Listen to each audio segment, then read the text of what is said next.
اعوذ باللہ من الشیطان اللعین الرجیم بسم اللہ الرحمن الرحیم الحمد للہ وکفی وسلام علی عبادہ الذین اصطفی. درود بھیجیے محمد و آل محمد. اللہم صلی علی محمد و آل محمد. فقہ عزاداری کے عنوان سے ہماری ہر سال جب بھی پروگرام ہوتے ہیں تو اس پر مختلف موضوعات پر گفتگو چلتی ہیں، اور اس موضوع پہ جو ابھی آپ کے سامنے ہے اس پہ آج ہماری کچھ گفتگو ہوگی. البتہ دیکھیے کہ ایک بات شروع میں بتا دینا ضروری ہے کہ ماشاءاللہ آپ لوگ یہ تمام چیزیں یہاں پر سیکھنے کے لیے تشریف لائی ہیں. دیکھیے ہر چیز کو کرنے کا ایک خاص طریقہ کار ہوتا ہے اور ایک خاص علم ہوتا ہے. مثلا اگر آپ اس لحاظ سے دیکھیں تو مختلف، اگر آپ کوئی الیکٹرانک واشنگ مشین چلاتی ہیں اس کو بھی چلانے کا ایک خاص طریقہ کار ہوتا ہے، اس کا ایک خاص مینول ہوتا ہے آپریٹنگ. تو کسی بھی علم کے کو حاصل کر کے کسی کام کو شروع کیا جاتا ہے. اگر آپ اس علم کو مکمل طور پر حاصل نہ کریں اور کوئی بھی کام بغیر سیکھے ایسے ہی شروع کر دیں تو ہمیشہ نقصان اٹھانا پڑتا. آپ الٹے سیدھے بٹن اگر اس مشین کے دبانے لگیں یا کوئی اور ایسی مشین ہے جس کے الٹے سیدھے بٹن اگر دبا کے کام کیا جائے گا کہ ہم اس پہ کوئی کام کرنا چاہتے ہیں تو ہمیشہ نقصان ہوگا. اسی طریقے سے دیکھیے ہر عبادت کو کرنے کا بھی ایک الگ الگ طریقہ ہے، اس کے الگ مسائل ہیں. مثلا اگر آپ وضو کرتی ہیں وضو کے مسائل بالکل الگ ہیں. مثلا اگر آپ نمازیں پڑھتی ہیں تو نمازوں کے مسائل جو ہیں وہ بالکل الگ ہیں. حتیٰ کہ نمازوں میں بھی پنجگانہ نمازیں جو ہیں ان کے مسائل الگ ہیں، نماز عیدین کے مسائل الگ ہیں. نماز آیات پڑھتی ہیں ان کا طریقہ کار بالکل الگ ہے. نماز شب کا طریقہ کار بالکل الگ ہے. نماز غفیلہ کا طریقہ کار بالکل الگ ہے. اور نماز جعفر تیار ہے اس کا طریقہ کار بالکل الگ ہے. یعنی ان سب اگرچہ نمازی ہے لیکن ہر نماز کا ایک خاص اور ایک الگ طریقہ ہے. تو ان تمام عبادات کے حوالے سے بھی آپ کو الگ الگ طریقے کار کے اوپر عمل کرنا پڑے گا. سب کو ایک طریقے سے آپ نہیں کر سکتے کہ بھئی نماز ہی تو ہے تو بس میں اس نماز کو اسی ایک خاص پنجگانہ نمازوں کے طریقے پر پڑھوں گی، ایسا تو نہیں ہوتا نا.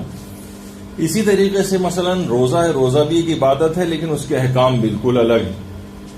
حج آپ کرتی ہیں اس کے ہزاروں قسم کے فقہی احکام ہیں وہ بالکل الگ ہیں. اور اسی طریقے سے خمس دیتی ہیں آپ یا دیگر عبادات. اسی طریقے سے بالکل عزاداری بھی ہے. عزاداری کے بھی خاص احکام ہیں جس کو خاص طرح سے لوگ سوچتے ہیں کہ بس یہ تو عشق کے معاملات ہیں، یہ تو اہل بیت سے محبت اور عقیدت کے معاملات ہیں تو بس اس میں کوئی قاعدہ اور قانون نہیں، جبکہ ایسا نہیں. اچھا، اسی طرح سے جو ذاکری ہے اور ممبر کے اوپر آنا ہے اس کی بھی کچھ خاص طریقہ کار ہیں، کچھ خاص ذمہ داریاں ہیں. باقاعدہ آیت اللہ فاضل لنکرانی نے ممبر پر جانے والوں کی جو ذمہ داریاں بیان کی ہیں اس میں پہلی چیز یہی ہے کہ وہ احکام حلال و حرام جو ہے اس کو بیان کرتے ہیں. یعنی جب کوئی ممبر پر جائے گا یا آپ کرسی کے اوپر بیٹھیں گی جا کر خطاب کرنے کے لیے تو آپ پر کچھ ذمہ داریاں آ جائیں گی. کم سے کم اتنا تو آپ کو واقف ہونا چاہیے کہ کم سے کم اتنا علم ہونا چاہیے کہ کم سے کم آپ کسی کو گمراہ نہ کر سکیں. یہ دیکھیے کم سے کم چیز بتائی جا رہی ہے. یعنی جب عام طور پر ذاکرات کو ہم دیکھتے ہیں کہ اس طرح سے احکامات کو بیان کرتی ہیں کہ اس کے اندر بے شمار غلطیاں ہوتی ہیں، ادھر ادھر کی سنی سنائی باتوں کو بیان کر رہی ہوتی ہیں جبکہ فقہی مسئلے اس سے الگ ہوتی ہیں.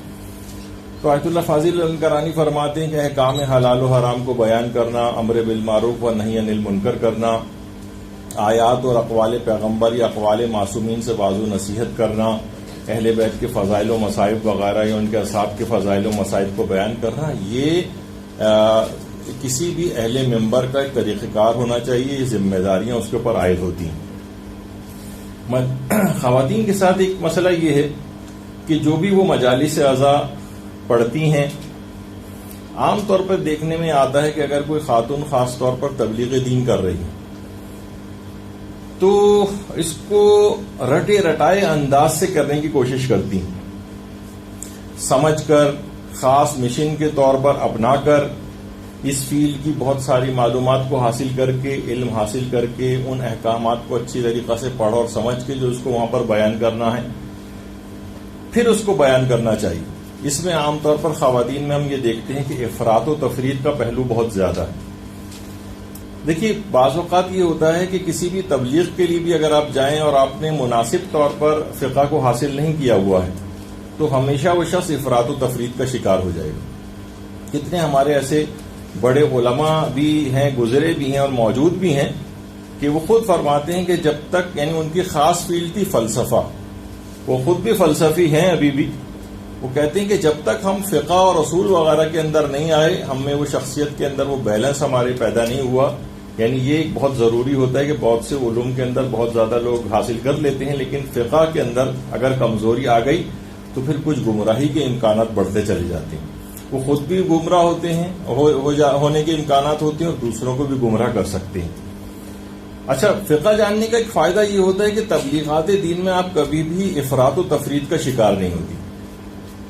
دیکھیے بعض اوقات ذاکرات جو ہوتی ہیں خاص مائنڈ سیٹ بھی ان کا ہو جاتا ہے، اور آج کل سوشل میڈیا کا دور ہے، مثلا 2-3 ذاکروں یا 2-3 مولوی حضرات کا جو کہ خاص کوئی نظریہ یا انٹینشن کوئی چیز ہوتی ہے، اس کے آپ نے 2-3 کلپ سنے، 2-3 پوسٹیں ادھر ادھر سے ایک موضوع کے اوپر آپ نے پڑھ لی، تو بس وہی بالکل نظریہ آپ نے بنا لیا اور سمجھا کہ شاید حق یہی ہے اور وہ بیان کرنا شروع کر دیا، نہ اپنے مرجع کا فتویٰ نہ دیگر مجتہدین کے فتاووں سے واقفیت، تو نتیجہ یہ کہ گمراہی کے امکانات اس لحاظ سے بڑھتے چلے جاتے ہیں۔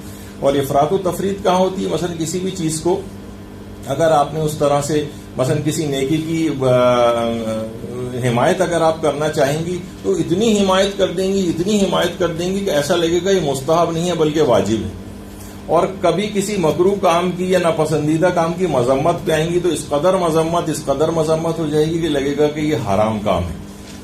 تو افراط و تفریط سے انسان کو اپنے آپ کو بچانا ہے، اور یہ علم دین اور علم فقہ آپ کو بتائے گا کہ کہاں آپ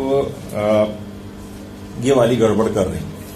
مثلا یہ کہ بہت ساری خواتین ہیں کہ اگر کبھی وہ بیان کرنا چاہتی ہیں کہ جناب مثلا زیارت امام حسین کی کس قدر فضیلت ہے، تو وہ 2-4 چیزوں سے اور احادیث سے اس طرح سے کچھ استنباط ہوتا ہے کہ لگتا ہے کہ زیارت کرنا واجب ہے۔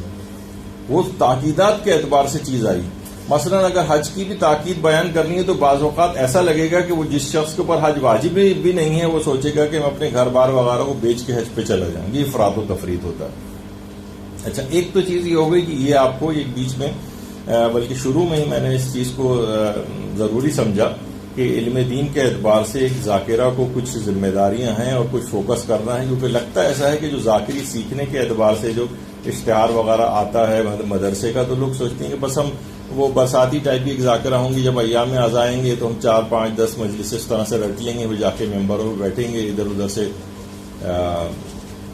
مجالس وغیرہ لیں گے اور بس پڑھیں گے اور اس کے بعد سلسلہ ختم ہو جائے گا۔ جو باقاعدہ خاص نظریے کے تحت اس فیلڈ کے اندر آئیں ان کے لیے پھر یہ باتیں ہیں کہ ان کو علم اپنا بڑھانا پڑے گا مسلسل۔ اچھا، صرف خالی یہی بات نہیں بلکہ ایک دوسری چیز اور بھی ہے کہ ذاکرہ کو مسلسل اگر کوئی واقعتاً تبلیغ کے لیے اس فیلڈ میں آئے تو ذاکرہ کو لوگوں کو شبہات سے نکالنا بھی آنا چاہیے۔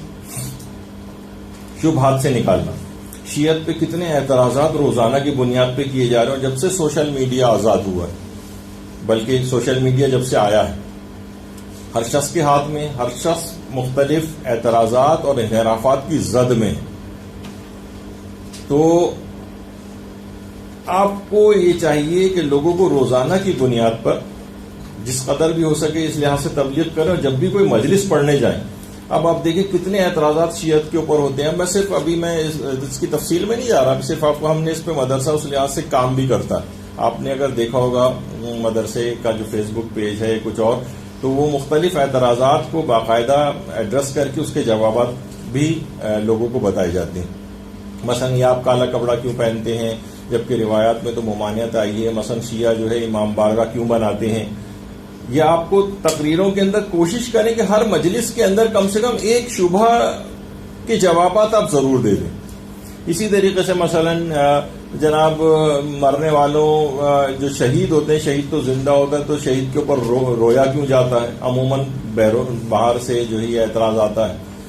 اور جناب امام حسین علیہ السلام کو جب معلوم تھا کہ وہ کربلا میں شہید ہو جائیں گے تو انہوں نے اپنی جان کیوں نہیں بچائی؟ یہ ہر دفعہ یہ سوال آتا ہے، ان کے جوابات دیں. روایات میں تو نوحہ کرنے کو منع کیا گیا ہے، پھر مجالس میں نوحے کیوں پڑھے جاتے ہیں؟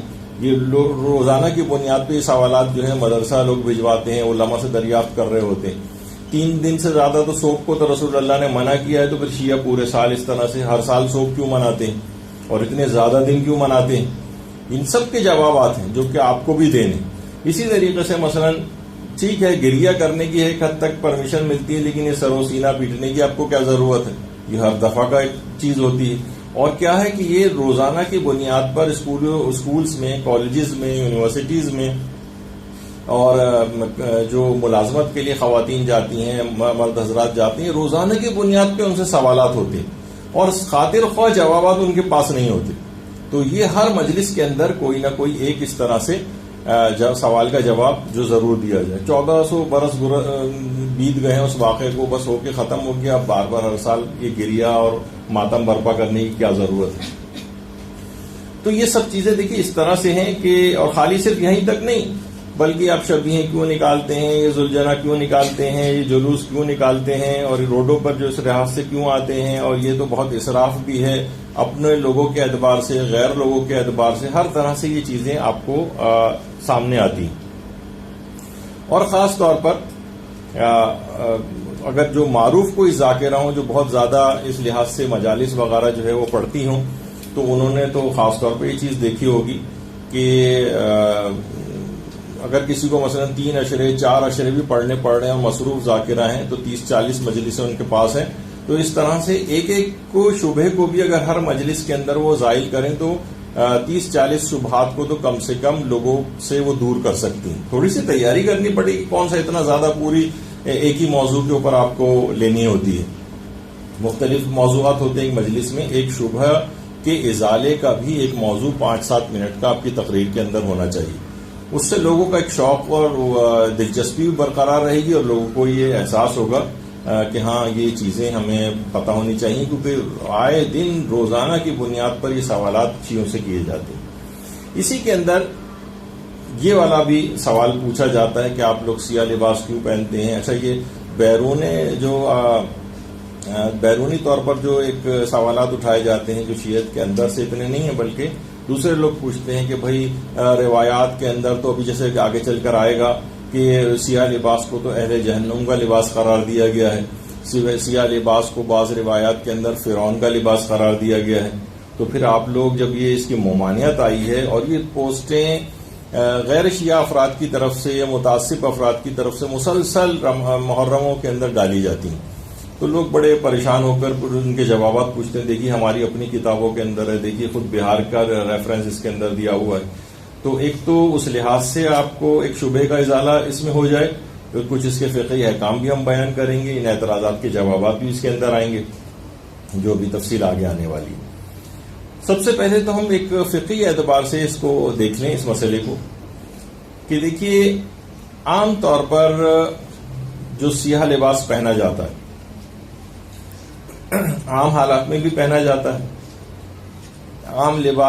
عام حالات کے اندر جو سیاہ لباس پہنا جاتا ہے اس کا فقہی حکم کیا ہے؟ نماز میں اگر سیاہ لباس پہنا ہو تو اس لباس میں نماز کا حکم کیا ہے؟ اور کون سے فقہا ہیں؟ کچھ فقہا ایسے ہیں جو کہتے ہیں کہ مکروہ ہے عام حالات میں سیاہ لباس. کچھ فقہا، سب نہیں، ابھی میں ان کے نام بھی بتاتا ہوں، سوائے چند ایک چیزیں ایسی ہیں کہ جو فقہا فرماتے ہیں کہ جو کہ وہ فقہا کہ جو کہ کہتے ہیں کہ سیاہ لباس عام حالات میں مکروہ، وہ کہتے ہیں کہ 3-4 چیزیں اس سے مستثنا ہیں، یعنی مکروہ نہیں. وہ ہے، ایک ہے عالم کا کالا امامہ اور کالی ابا، یا جس کو آپ چادر بھی کہہ سکتے ہیں، اور اس کے علاوہ کالے موزے. کالے موزے کا بھی استثناء ہے. یعنی وہ علماء کے جو کہ یہ بات کہتے ہیں کہ کالا لباس مکروہ ہے. آج کل تو ایسے علماء کی تعداد بہت کم ہے، لیکن وہ کہتے ہیں پھر بھی اگر مکروہ بھی بالفرض ہو تو عالم کا جو کالا امامہ ہے، کالی ابا ہے یا کالے موزے ہیں، یہ مکروہ نہیں. اچھا، اسی کے اندر آ جاتا ہے عورتوں کی کالی چادر، یہ بھی مکروہ نہیں. اچھا، البتہ سب سے پہلے رہبر معظم آیت اللہ خامنئی کا مسئلہ بتا دیا جائے. وہ یہ فرماتے ہیں کہ ان سے سوال جو ہے وہ پوچھا گیا کہ کیا غم امام حسین علیہ السلام میں، درود بھیجیے محمد علیہ.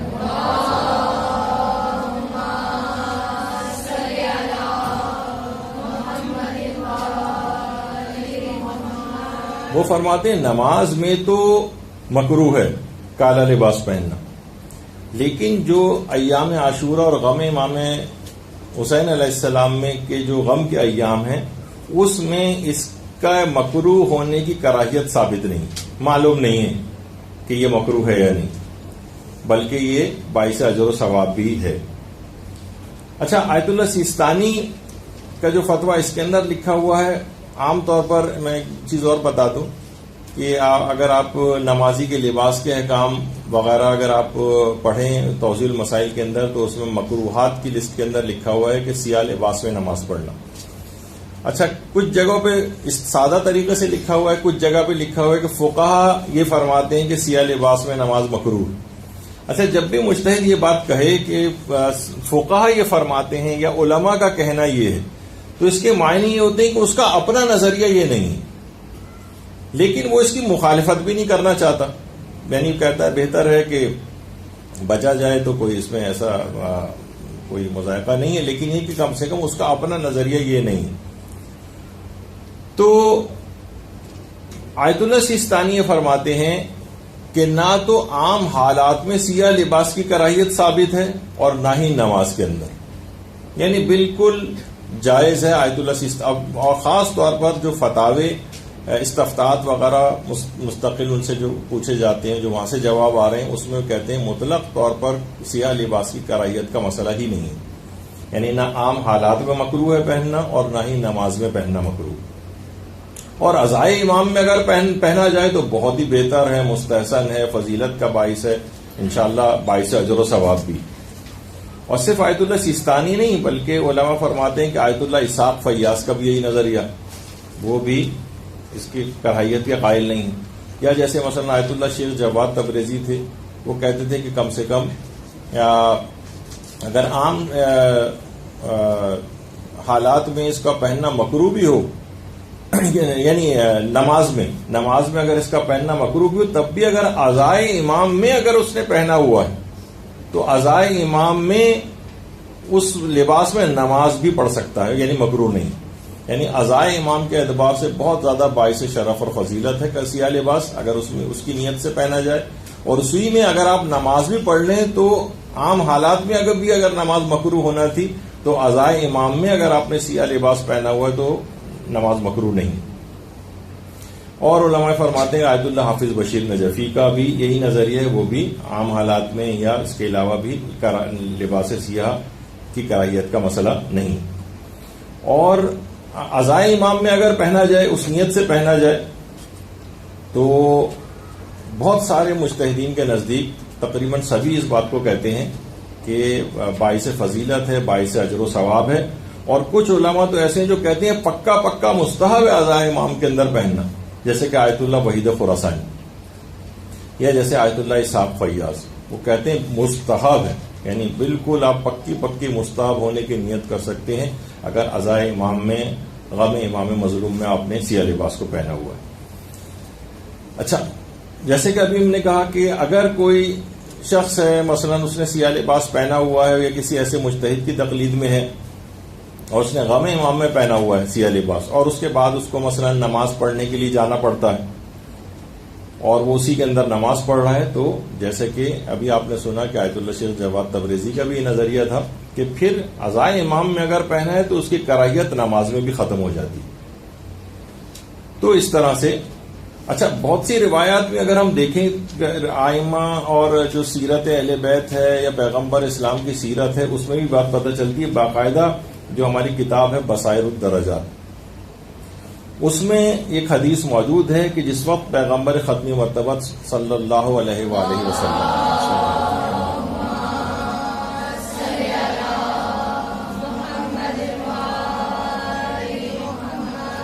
جس وقت ان کی رحلت ہوئی ہے یا ان کی شہادت ہوئی ہے پیغمبر اسلام کی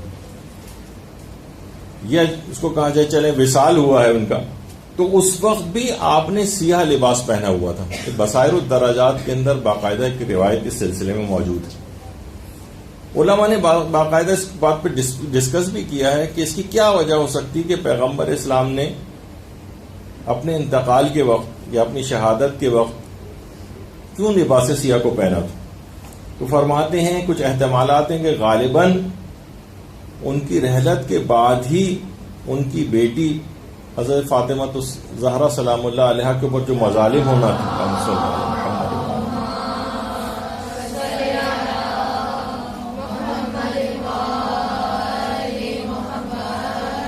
کہ دروازے پر لوگ آگ لے کر آئے, کتنے مصائب ہوئے, دروازہ جو ہے وہ جلایا گیا اور شکم مادر میں وہ بچہ محسن وہ شہید ہو گیا, اور اسی کے صدمے سے حضرت زہرا کتنی جلد اس دنیا سے رخصت ہوئیں.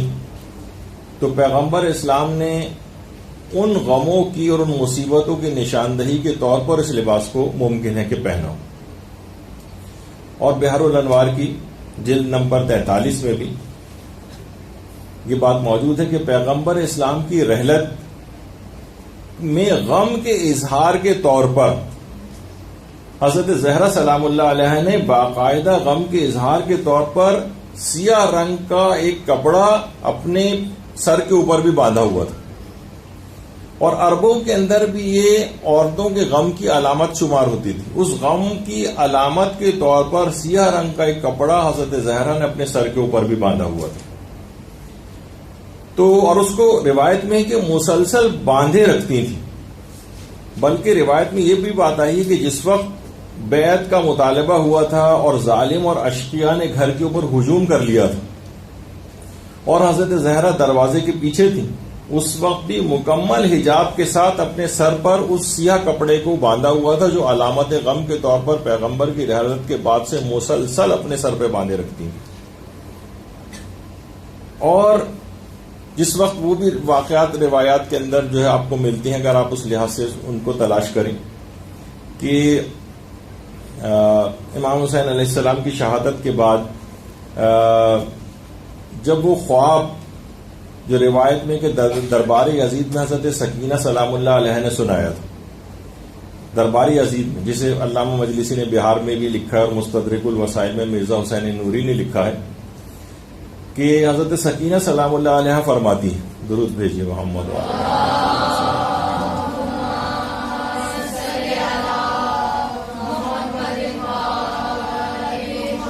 کہ کل رات کو میں نے ایک خواب دیکھا تھا کہ جنت کے خدام مجھے جنت کی طرف لے کر جا رہے ہیں, اور ان محلات میں سے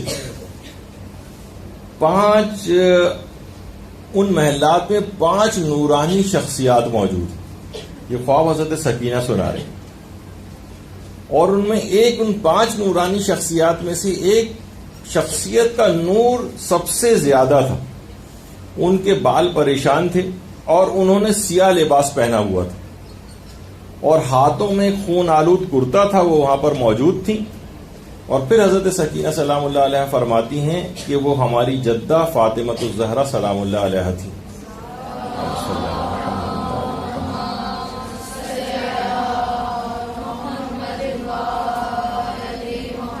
ہمارے ایک عالم فخر الدین تروہی گزرے ہیں, انہوں نے منتخب میں بھی اس خواب کو جو ہے وہ لکھا ہے. اور اس لحاظ سے اگر آپ دیکھیں تو اس خواب کے اندر بھی حضرت زہرا نے جو کہ ایک برزخی زندگی جو ہے وہ گزار رہی ہیں, اس میں بھی غم امام مظلوم میں سیاہ لباس کا تذکرہ اس روایت کے اندر اس لحاظ سے آیا ہے.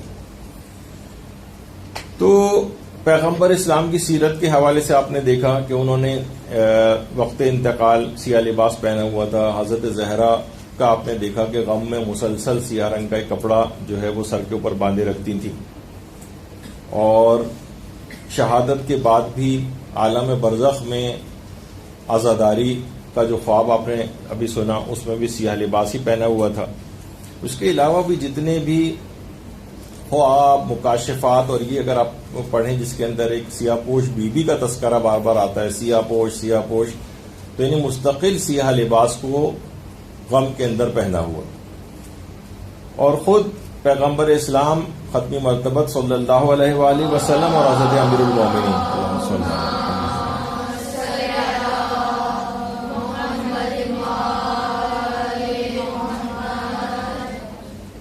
روایات میں ملتا ہے کہ یہ سیاہ امامہ پہنتے تھے. روایت کے اندر یہ بات آئی ہے کہ سیاہ امامہ پیغمبر بھی اور حضرت امیر المومنین بھی پہنتے تھے. اور جس وقت فتح مکہ ہوئی تو پیغمبر اسلام سیاہ امامہ پہن کر مکے میں داخل ہوئے امامے کے لحاظ سے. اور روایات میں یہ بات بھی آئی ہے کہ حضرت امیر المومنین علیہ الصلوۃ والسلام جس وقت بصرے میں قیام کیا ہوا تھا تو مستقل حضرت امیر سیاہ امامہ بصرے میں پہنا کرتے تھے, سیاہ امامہ. اور خود ہمارے امام حسن علیہ السلام اور امام سجاد علیہ الصلوۃ والسلام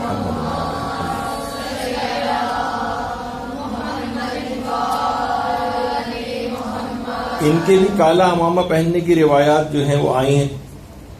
اور سیاہ لباس میں عزاداری کے عنوان سے سیرت آئمہ بھی اس کے اندر شامل. باقاعدہ سوگ نامہ آئمہ نور کے نام سے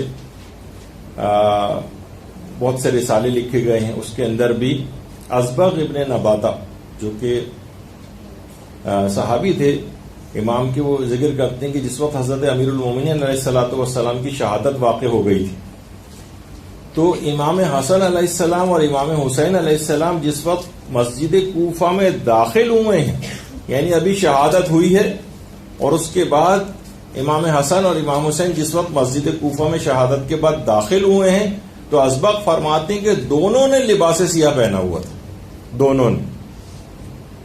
اور باقاعدہ جو شرح نہج البلاغہ بھی ہے ہمارے علماء اہل سنت میں سے ایک ابن ابی الحدید معتزلی, انہوں نے شرح نہج البلاغہ لکھی ہے.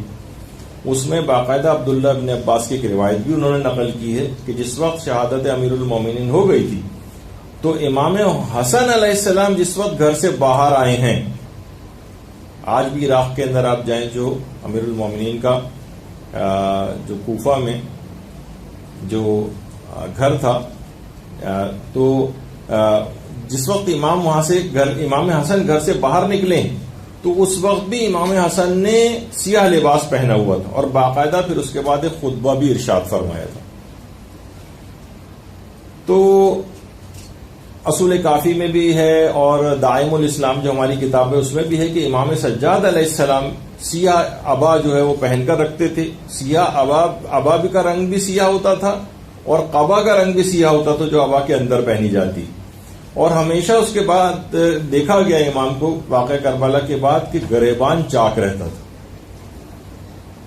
تو اور صرف یہی نہیں کہ ائمہ کے اپنے ادوار میں یا امام حسین کی شہادت کے بعد ہی ایسا ہونا شروع ہوا, بلکہ خود پیغمبر اسلام کے اپنے دور میں جب بھی ایام غم ہوتے تھے تو مسلمان عورتوں میں سیاہ لباس کا پہننا اس زمانے سے ہی شمار ہوتا تھا. دیکھیے سب باتیں کیوں بیان کرنا پڑ رہی ہیں, کیونکہ یہ انحرافات کا دور شروع ہو گیا, یہ سوشل میڈیا پہ بہکانے کا دور شروع ہو گیا. یہ آپ پر مسلسل اعتراضات اور لوگ جو ہیں جب وہ ان اعتراضات کے جوابات نہیں دے پاتے ہیں تو پھر وہ مشکوک ہونے لگتے ہیں, وہ اپنے آپ کو مغلوب خیال کرنے لگتے ہیں. دوسرے کو تو کوئی جواب نہیں دینا ہوتا, وہ آپ کو ہر وقت کٹہرے میں کھڑے دیکھنا چاہتے ہیں, اور جب آپ کٹہرے میں کھڑے ہو کے سوالات کے جوابات نہیں دیں گے تو گویا ایک لحاظ سے مجرم کے طور پر آپ اپنے آپ کو فیل کرنے لگتے ہیں کہ میرے پاس ان کے جوابات نہیں. اس وجہ سے ان تمام اسلحے سے آپ کو دلائل کے اسلحے سے لیس ہونا چاہیے. تو باقاعدہ سیرت ہشام میں بھی یہ بات آئی ہے کہ جس وقت جنگ احد واقع ہوئی تھی جنگ احد. آج بھی مدینے میں میدان احد ہے، لوگ اس کی زیارت کو جاتے ہیں وہاں پر. تو جنگ احد میں 70 مسلمان شہید ہوئے تھے. اچھا، میدان احد ہے اور وہیں پر ہی شہداء جو وہاں پر شہید ہو گئے تھے ان کو وہیں میدان احد ہی میں دفن کیا گیا تھا. اور حضرت حمزہ پیغمبر اسلام کے چچا وہ بھی وہیں پر دفن ہیں، مصعب ابن عمیر، اور اس طرح سے دیگر جو اصحاب ہیں وہ بھی وہاں پر دفن ہیں. اور جو شہداء احد ہیں، یہ گڑھا سا جو آپ کو ایک نظر آ رہا ہے، اس میں 70 شہداء احد کے جو ہے وہ دفن ہے. یہاں پر باقاعدہ کبھی مزار بنا ہوا ہوتا تھا جس کو جنت البقیع کے انہدام کے ساتھ ساتھ یہ میدان احد کے جو مزارات ہیں یہ بھی منہدم کر دیے گئے. اب یہ گڑھا سا ایک آپ کو نظر آ رہا ہے، یہ شہداء احد یہاں پر دفن. اور اسی طریقے سے حضرت حمزہ کی قبر وہاں پر.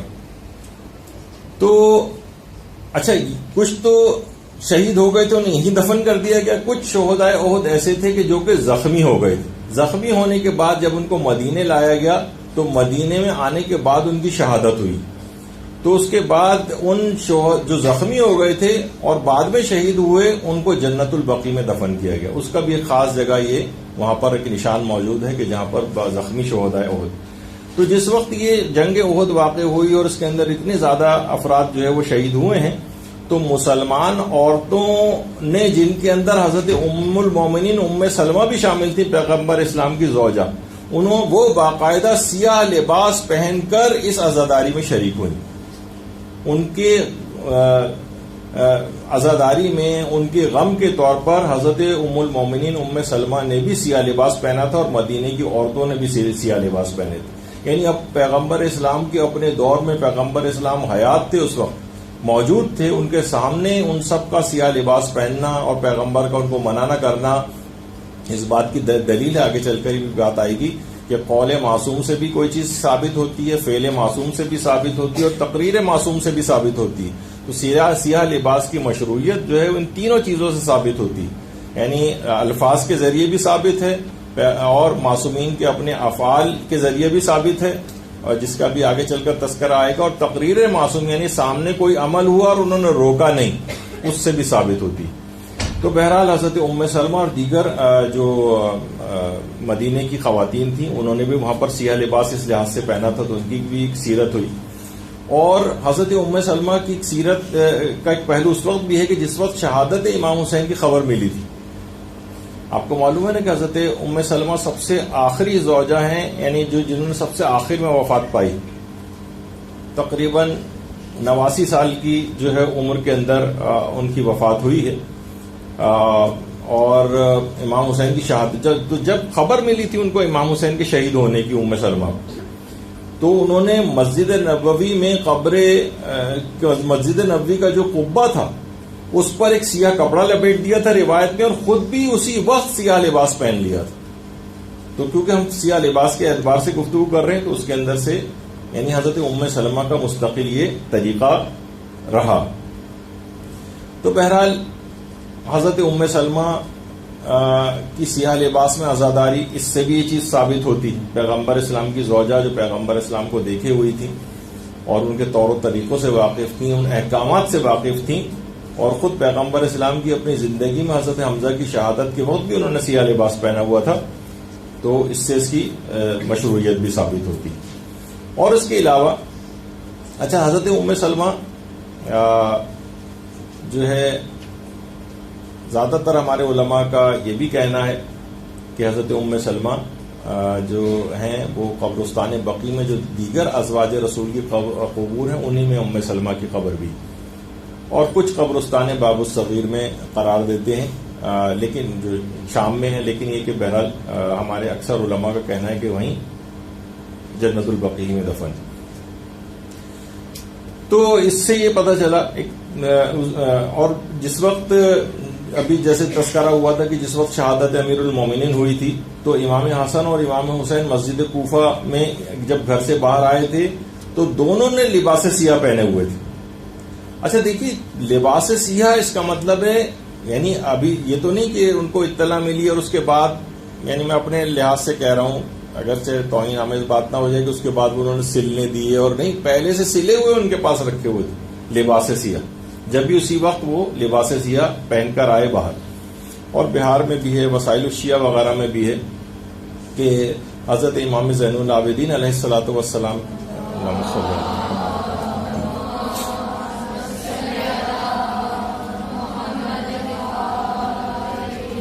ان کے فرزندوں میں سے ایک فرزند نقل کرتے ہیں کہ جس وقت امام حسین علیہ السلام کی شہادت ہو گئی تھی تو زینان بنو ہاشم جو تھیں وہ مستقل سیاہ لباس پہن کر رکھتی تھیں، یعنی بنو ہاشم کی خواتین مستقل سیاہ لباس پہن کر رکھتی تھیں اور سردی اور گرمی کی کوئی پرواہ نہیں کرتی تھیں.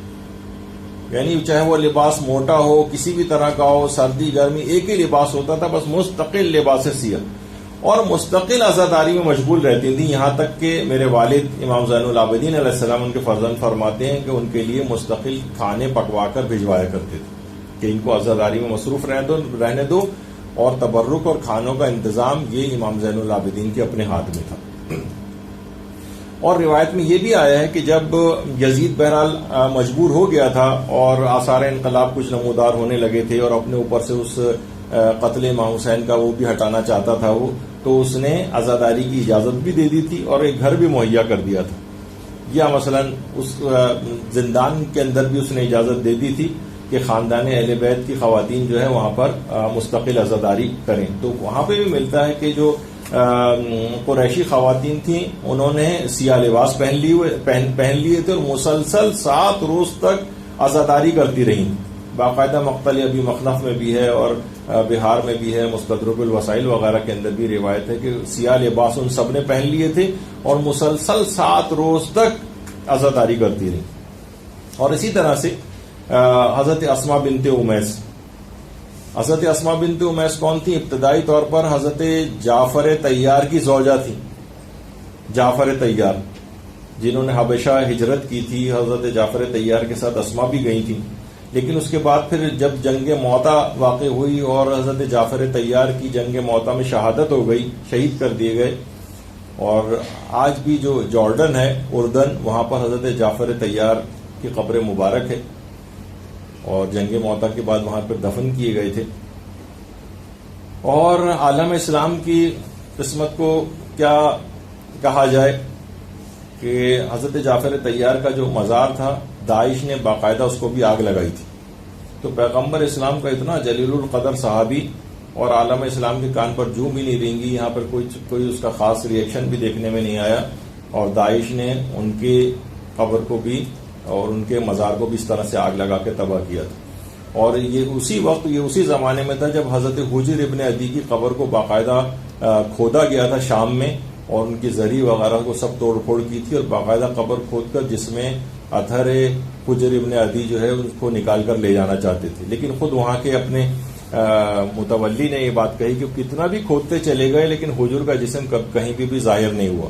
بہرحال ایک فیک تصویر جو ہے اس زمانے میں کافی انٹرنیٹ اور سوشل میڈیا اور اخبارات کے اندر بھی شائع ہوئی تھی کہ حجر کا جسم ظاہر ہو گیا تھا اور یہ ان کی تصویر ہے. وہ سب جعلی تصویر تھی. جو خود وہاں کے متولی ہیں حجر کے روضے کے، انہوں نے کہا کہ کتنا ہی کھودتے چلے گئے لیکن حجر کا جسم ظاہر نہیں ہوا تھا.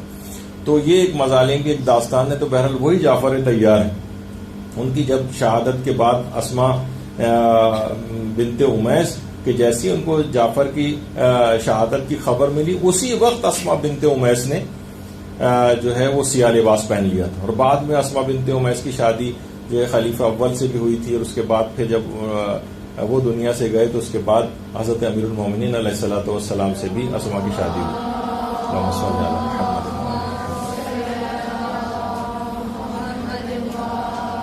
اگر سے یہ بات اتنی ثابت نہیں کہ اسماء اس وقت بھی موجود تھی کہ جس وقت امیر المومنین کی حضرت زہرا سے شادی ہوئی تھی، لیکن بہت زیادہ یہ بات اتنی اس لحاظ سے ثابت نہیں ہے. اور حضرت زہرا کے البتہ غسل کے میں اور کفن پہناتے وقت بھی ان کی موجودگی روایات کے اندر وہاں پر ملتی.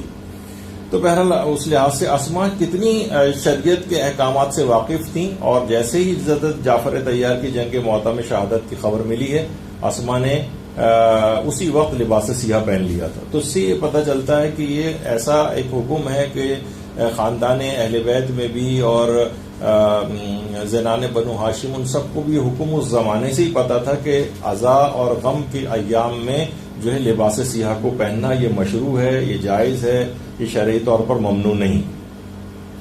اور اس لحاظ سے انہوں نے سالہ سال جبکہ حضرت امیر کے اور حضرت زہرا کے گھر میں بھی اسمانے گزارے تھے. اور حضرت ام سلمہ جو کہ پیغمبر اسلام کی زوجہ تھیں، وہ تو خود پیغمبر اسلام کی سیرت دیکھ چکی تھیں، ان کی سنت دیکھ چکی تھیں. 7 سال تقریباً پیغمبر اسلام کے ساتھ انہوں نے گزارے تھے، اور دیگر معصومین کے ساتھ تو تقریباً 50 سال ام سلمہ نے گزارے. سب سے آخر میں بھی واقع کربلا کے بعد جو ہے 61 ہجری میں ہوا ہے، اور 62 ہجری کے قریب جو حضرت ام سلمہ کی وفات ہوئی تھی. تو اتنی طویل عرصہ گزارنے کے بعد ان کے متعلق ملتا ہے کہ وہ سیاہ لباس پہن کر عزاداری کرتی تھی. اور نہ صرف یہ کہ حضرت ام سلمہ بلکہ مقتل ابی مخنف کے اندر جو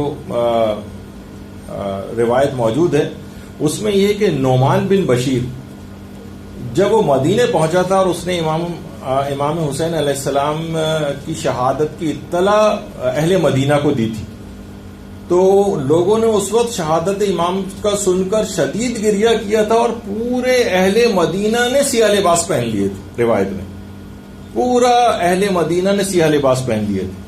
تو اس سے بات ثابت ہوتی ہے کہ غم اور مصیبت کے ایام میں سیاہ لباسوں کا پہننا یہ اس زمانے سے سب کچھ یہ رائج رہا.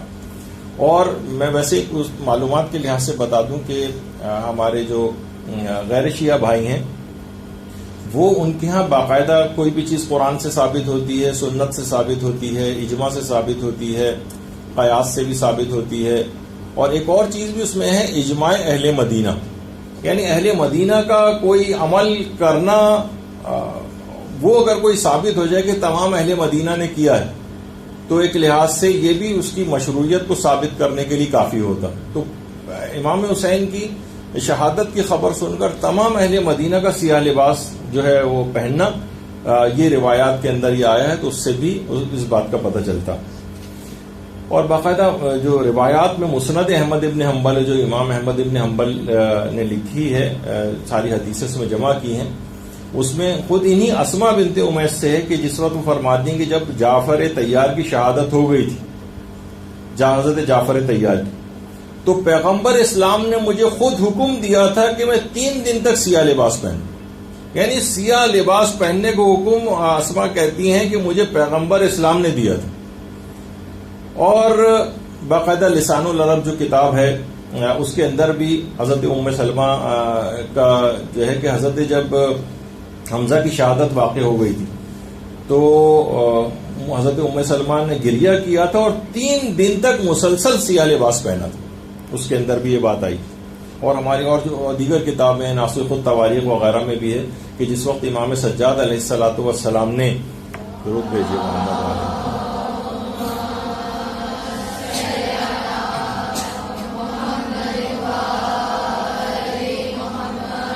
جس وقت جامع حضرت ابھی ان کا تذکرہ ہوا تھا حضرت حمزہ کا، تو یہ ایک تصویر دیکھی اس وقت حضرت حمزہ کی کہاں قبر آپ نے ابھی دیکھی جو اس پہ کچھ نہیں، اور اس سے پہلے اسی قبر کے اوپر پورا ایک گنبد اور ایک مزار بھی بنا ہوا تھا جس کو بقی کے انہدام کے بعد یہاں پر ان کے مزارات کو بٹھایا گیا تھا.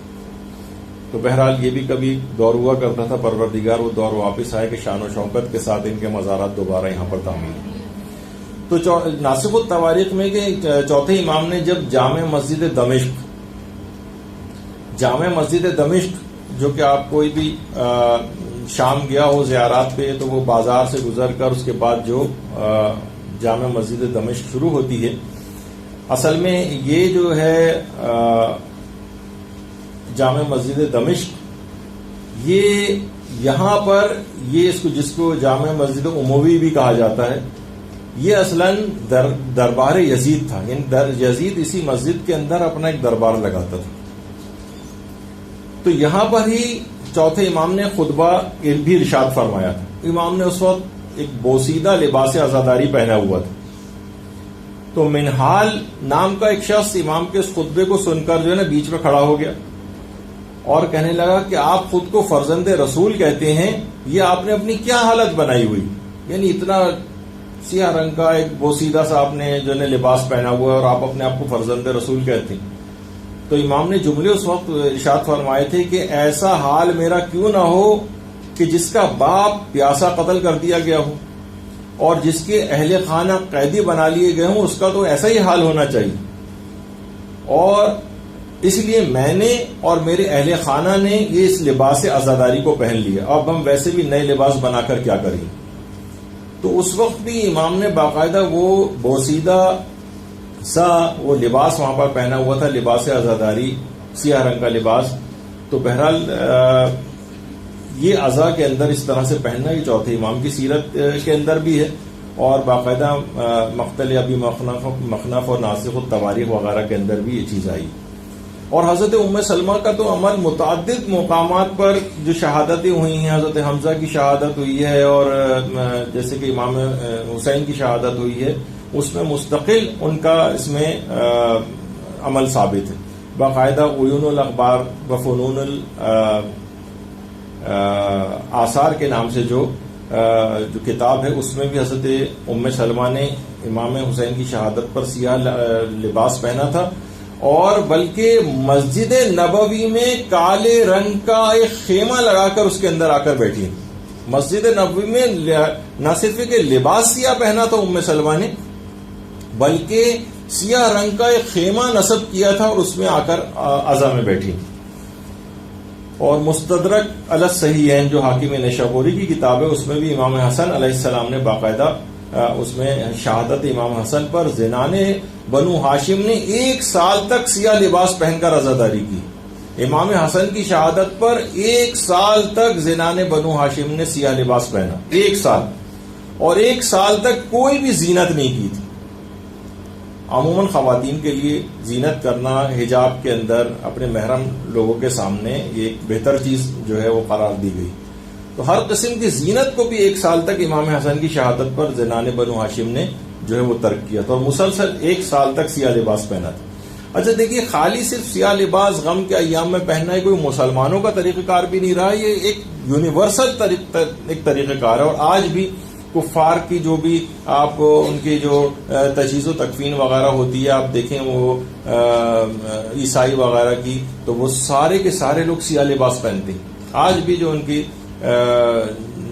اموات وغیرہ جو ہوتی ہیں، اس میں جتنے حاضرین ہیں، جتنی تصویر آپ کے سامنے، سب سیاہ لباس پہنے ہیں. آج بھی ان کی یہ اس کے اندر شامل ہے. اچھا، اسلامی جو احکام ہے، خاص طور پر کچھ اسلامی احکام ایسے ہیں جس میں لباس کا، سیاہ لباس کا ایک خاص جو ہے وہ بھی آیا ہے.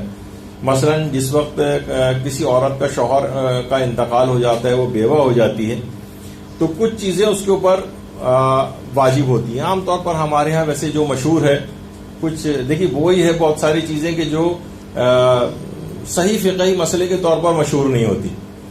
مثلا ایک یہ ہے کہ ایک عورت گھر سے باہر نہیں نکل سکتی عدہ وفات میں. عدہ وفات کتنا ہے؟ 4 مہینے 10 دن. اچھا، جو عدہ طلاق رجی ہوتا ہے، اس میں عورت گھر سے باہر شوہر کی اجازت کے بغیر نہیں نکل سکتی، کیونکہ ابھی طلاق رجی کی حالت میں ہو سکتا ہے کہ شوہر رجوع کر لے، اس کی اجازت درکار ہوتی.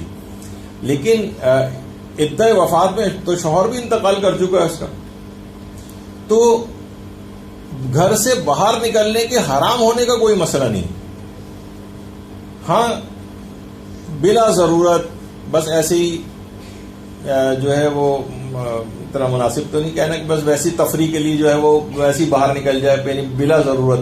اور خاص طور پہ اگر وہ رات کا وقت ہو تو اس میں جو ہے وہ کراہیت اور بڑھ جاتی ہے. لیکن کوئی بھی ضرورت ہو، اگر ہر ضرورت کے لیے عورت جو ہے گھر سے باہر نکل سکتی، عرفی ضرورت ہو، مثلا کوئی دوا خریدنی ہے، کوئی ضروری گروسریز اس کو خریدنے کے لیے جانا ہے، کوئی بھی ضرورت کی چیز اس میں وہ گھر سے باہر جا سکتی ہے. ہاں، ایک چیز یہ ہے کہ کیا چیزیں، 2 چیزیں، ایک تو 4 مہینے 10 دن تک دوسری شادی نہیں کر سکتی، یہ اس کا. اور عدہ وفات شوہر کی موت سے شروع نہیں ہوتا. یہ بیچ میں 1-2 فقہی مسئلے ویسے آ گئے ہیں کہ شوہر کی موت سے شروع نہیں ہوتا، بلکہ شوہر کی موت کی اطلاع ملنے سے شروع ہوتا ہے. ہو سکتا ہے ایک عورت کا شوہر جو ہے وہ مثلا گم گیا، کھو گیا، اسے آج اطلاع ملی کہ میرا شوہر تو مارا گیا تھا مثلا، تو اس کی عدہ وفات آج سے شروع ہوگی 4 مہینے 10 دن. یہ خاص اس کے شوہر، مرحوم شوہر کے احترام کے حوالے سے. ورنہ اچھا طلاق کے اندر یہ نہیں ہوتا. اگر معلوم چلے کہ شوہر نے مثلا 1 سال پہلے اسے طلاق دے دی تھی اور اسے اب اطلاع ملی اور خود بخود ہی اس دوران گزر گیا, تو وہ تو سمجھا جائے گا کہ ہاں اس کی طلاق کی اطلاع ملنے کے بعد عدہ شروع نہیں ہوگا, بلکہ جب اس نے طلاق دی. لیکن عدہ وفات موت کی اطلاع کے بعد سے شروع ہوتا ہے. بس یہ اس کے ایک احترام ہے کہ اب اس کو اطلاع ملی, اب یہ سوگ کے اندر بیٹھی. ایک تو یہ کہ دوسری شادی نہ کرے, دوسرا یہ کہ زینت نہ کرے, یہ دوسرا واجب ہے اس کو. اچھا زینت نہ کرنے کے اندر یہ بھی چیز آتی ہے کہ مثلا وہ ایسے زینت نہ کرے کہ معنی کہ وہ میک اپ نہ کرے, لپسٹک نہ لگائے, سرخی پاؤڈر نہ لگائے, اور جتنی بھی اور اس طرح کی کاسمیٹکس والی چیزیں جو زینت میں شمار ہوتی ہیں یہ نہ کرے. لباسوں کے اندر آتا ہے کہ ایسے شوخ رنگوں کے لباس نہ پہنے کہ جو کہ اس کے اندر آتے ہوں. ہیئر کلر لگانا مثلا بالوں کی سفیدی کو وہ کرنے کے لیے 4 مہینے 10 دن تک نہیں لگا سکتی, یہ حرام ہے اس کے لیے.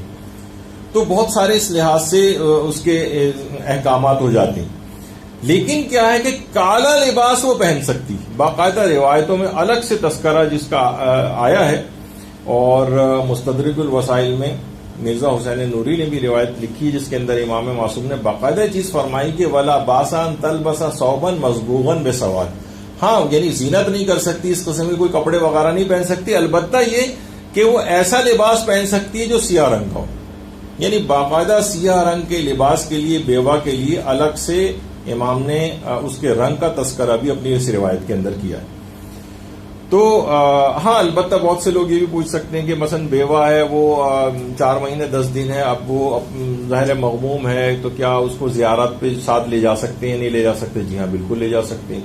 ہر عرفی ضرورت کے لیے, ہر شرعی ضرورت کے لیے عورت گھر سے باہر جا سکتی ہے. بلا ضرورت جانا مکروہ ہے, حرام پھر بھی نہیں, جا پھر بھی سکتی, بلا ضرورت بھی جا سکتی.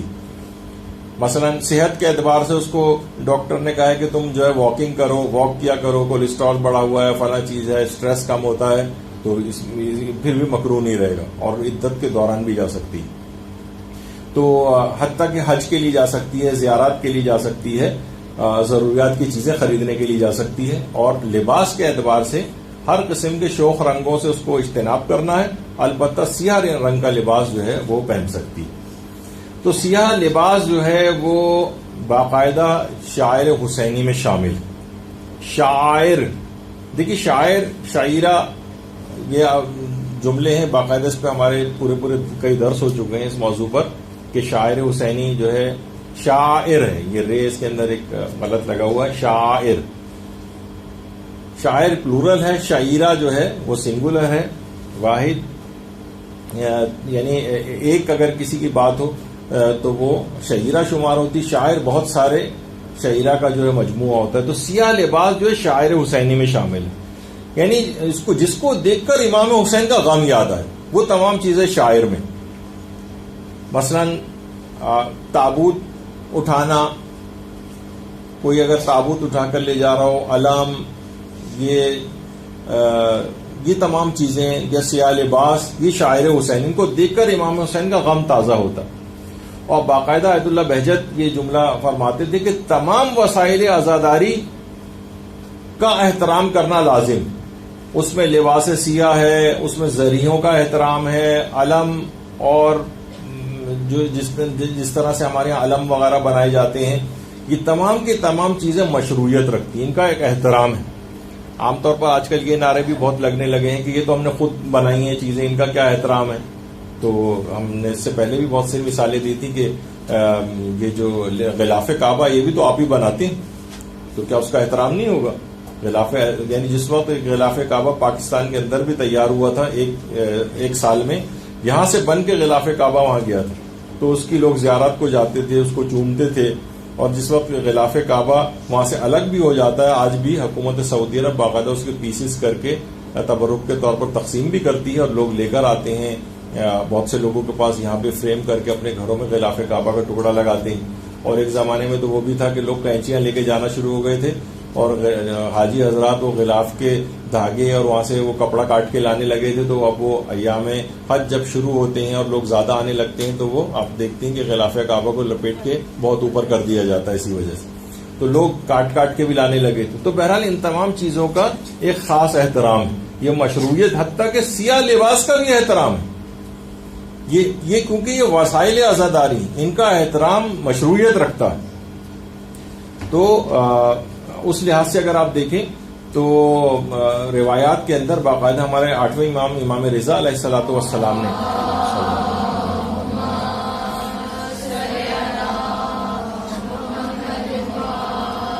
نے فرمایا تھا کہ اگر تم اس بات پر خوش ہو کہ جنت کے اعلیٰ درجات میں تم ہمارے ساتھ ہو، راوی سے فرماتے ہیں تو ہمارے غم میں غمگین ہو جایا کرو اور ہماری خوشی میں خوش ہو جایا کرو. علماء فرماتے ہیں کہ دیکھیے غم میں غمگین ہونا، خوشی میں خوش ہونا، یہ آثار سے بھی ظاہر ہو رہا ہوتا ہے. یہ جو امام نے کہا فحزن لحزننا ووفرا لفرحنا، تو ہمارے غم میں مغموم، ہماری خوشی میں جو خوش ہونے والا جو چیز ہے، تو غم میں غم کی بہترین مثال جو ہے علامت حزن کے طور پر وہ سیاہ لباس ہے. سیاہ لباس اس کو غم کی علامت کے طور پر جو ہے وہ شمار کیا جاتا ہے. اچھا اس کو جو ہے دیکھیں جب بھی ایام غم شروع ہوتے ہیں تو نہ صرف ہی کہ انسانوں کے اوپر سیاہ لباس بلکہ آئمہ کی جو معصومین کی ذریعہ ہیں ان پہ بھی سیاہ کپڑا لگایا جاتا ہے. اور آئمہ کے روزوں کے اوپر سیاہ کپڑا جو ہے وہ اس طرح سے لگایا جاتا ہے. حتیٰ کہ جو آپ قم جائیں وہاں جو پلرز وغیرہ ہوتے ہیں ایام غم کے اندر، ان پلرز کے اوپر سیاہ کپڑا جو ہے لگا دیا جاتا ہے، جو تصویریں آپ کے سامنے آ رہی ہیں سب. حتیٰ کہ امام بارگاہوں کی جو سفید دیواریں ہوتی ہیں ان کے اوپر سیاہ چادریں جو ہے چڑھائی جاتی ہیں. یہ سب غم کے ایام کے اظہار کے لیے سیاہ لباس جو ہے لحاظ سے پہنا جاتا ہے. لوگ سیاہ لباس پہنتے ہیں. تو یہ تمام چیزیں کیا ہیں آپ کے سامنے؟ یہ مواسات کے عنوان میں شامل ہیں. مواسات کہتے ہیں یعنی ہمدردی کا اور اپنی طرف سے ایک جذبے کا اظہار کرنا، غم ایک ہمدردی کے جذبے کا اظہار، اس کو مواسات کہتے ہیں.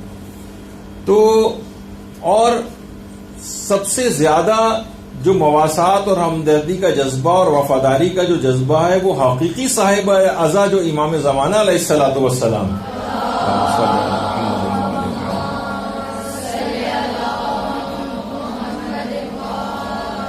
ان کے حضور محبت کا اظہار کرنا، ان کے سامنے اطاعت کا اظہار کرنا اور ان سے اعلان وفاداری کرنا، یہ سیاہ لباس پہننا. امام کے سامنے ہم تعزیت کا اظہار کرتے ہیں اپنے جو صاحب اعضا ہے، حقیقی صاحب اعضا. اچھا آئمہ کی اپنی سیرت کے اندر بھی ملتا ہے کہ ایام غم میں اس طرح سے مستقل سیاہ لباس پہنتے تھے. اور کچھ جگہوں کے اوپر اگر کہیں قولی طور پر کراہیت آئی بھی ہے، جیسے کہ جس کو بھی ہمیں آگے چل کر ثابت کریں گے کہ وہ چیزیں کیوں آئیں، تو علماء فرماتے ہیں کہ خود آئمہ کی جو فعلی سیرت یعنی جو فعلاً انہوں نے کیا ہے اس سے اس کی کراہیت ظاہر ہو جاتی ہے. جو علماء کی چیزیں، یعنی ہمیں کوئی چیز یہاں پر فقہی لحاظ سے کوئی خدا نخواستہ کوئی چیز درس خارج کے طور پر ثابت نہیں کی جا رہی، بلکہ یہ کہ خود علماء نے جو دلائل بیان کی وہ آپ کی خدمت میں جو ہے وہ پیش ہو رہے ہیں. اچھا اگر اس لحاظ سے اگر آپ دیکھیں تو سیرت علماء اور مراجع ہماری مستقل سیاہ لباس پہننا. آیت اللہ مرشی نجفی، آیت اللہ مرشی نجفی کتنے بزرگ مراجع میں سے، مجتہدین میں سے شامل تھے. آپ باقاعدہ جو افراد قم گئے تو حرم معصومہ کے سامنے جو ان کی اتنی بڑی لائبریری ہے، جو جسے ایشیا کی سب سے بڑی لائبریری کہا جاتا ہے، آیت اللہ مرشی نجفی، اور اسی لائبریری کے اندر ہی وہ مدفون ہے. کہا تھا کہ جہاں سے لوگ گزر کے جاتے ہیں وہیں پر ہی میری قبر بنائی جائے تاکہ طالب علم جو یہاں سے گزر کے جائیں ان کے قدموں کی خاک اڑ اڑ کے میری قبر کے اوپر گرے. تو آیت اللہ شہاب الدین مرشی نجفی باقاعدہ شہاب شریعت کے نام سے انہوں نے جو وصیت نامہ مختلف اب تو ناموں سے آ چکا ہے، اردو میں ترجمہ بھی ہو چکا ہے، اس میں باقاعدہ انہوں نے اپنے بیٹے سے وصیت کی تھی اس بات کی کہ سالہ سال تک، شاید 40-50 سال تک مسلسل جو عزاداری کا لباس میں پہنا کرتا تھا سیاہ رنگ کا، اس کو مرنے کے بعد میرے ساتھ قبر میں دفن کیا جائے اس سیاہ لباس. یعنی میں کوئی بھی شخص جو ہے وہ جو کہ اس دنیا سے جا رہا ہو، وہ کس قدر بے چارگی محسوس کرتا ہے، وہ اپنے ساتھ کچھ ٹوکن کے طور پر کوئی چیز لے جانا چاہتا ہے کہ اتنا میں نے اپنے اس جذبات کا اظہار کرنا چاہتا ہے کہ میں اپنے ساتھ کیا اور تو کچھ لے کر نہیں آیا، یہ لباس عزاداری مثلا میں اپنے ساتھ لے کر آیا ہوں. تو کہا کہ اتنے طویل عرصے تک جو محرم اور سفر کی عزاداری میں سیاہ لباس پہنا کرتا تھا وہ میرے ساتھ قبر میں دفن کیا جائے. اور جس وقت آیت اللہ مرشی نجفی دفن ہوئے ہیں تو آپ دیکھ رہے ہیں کہ ان کے ساتھ ہی وہ سیاہ لباس ان کے ساتھ جو ہے وہ دفن کیا گیا. یہ آیت اللہ مرشی نجفی قبر کے اندر آرام فرما رہے ہیں اور اس کے بعد عالم آخرت کے سفر پہ روانہ ہوئے. اسی طرح سے مثلا آیت اللہ وحید خراسانی، آیت اللہ وحید خراسانی مسلسل سیاہ لباس جو ہے ایام غم میں پہنتے ہیں، اور بلکہ نہ صرف امام حسین کی اس میں عزاداری میں، بلکہ جو ایام فاطمیہ کی منانے کی تو آیت اللہ وحید خراسانی بہت ہی زیادہ تاکید کرتے ہیں اور فرماتے ہیں کہ ایام فاطمیہ کو بھی زندہ کرو اور پورے شہر قم کو سیاہ لباس سے ملبوس کر دو. یہ باقاعدہ آیت اللہ وحید خراسانی فرماتے ہیں. تو پورا شہر قم ایام فاطمیہ میں سیاہ لباس کے اندر ملبوس ہو جاتا ہے. اچھا، اب علماء کی مسلسل اگر آپ سیرت دیکھیں، آیت اللہ نوری حمدانی اور آیت اللہ صافی گل پائگانی، یہ مسلسل سیاہ لباس میں ملبوس رہتے ہیں. رہبر معظم اور جتنے بھی علماء اور مراجع ہیں یہ ان کی باقاعدہ سیرت میں ملتا ہے، خود آیت اللہ سیستانی وغیرہ. اچھا، اب جو کچھ چند ایک سیاہ مذمت کی سیاہ لباس کی مذمت میں کچھ روایات جو آئیں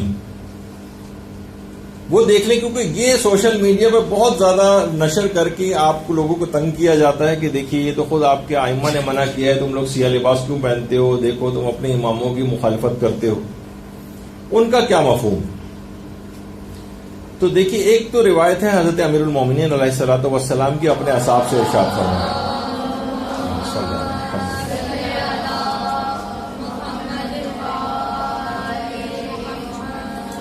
لا تلبسوا السواد فإنه لباس فرعون.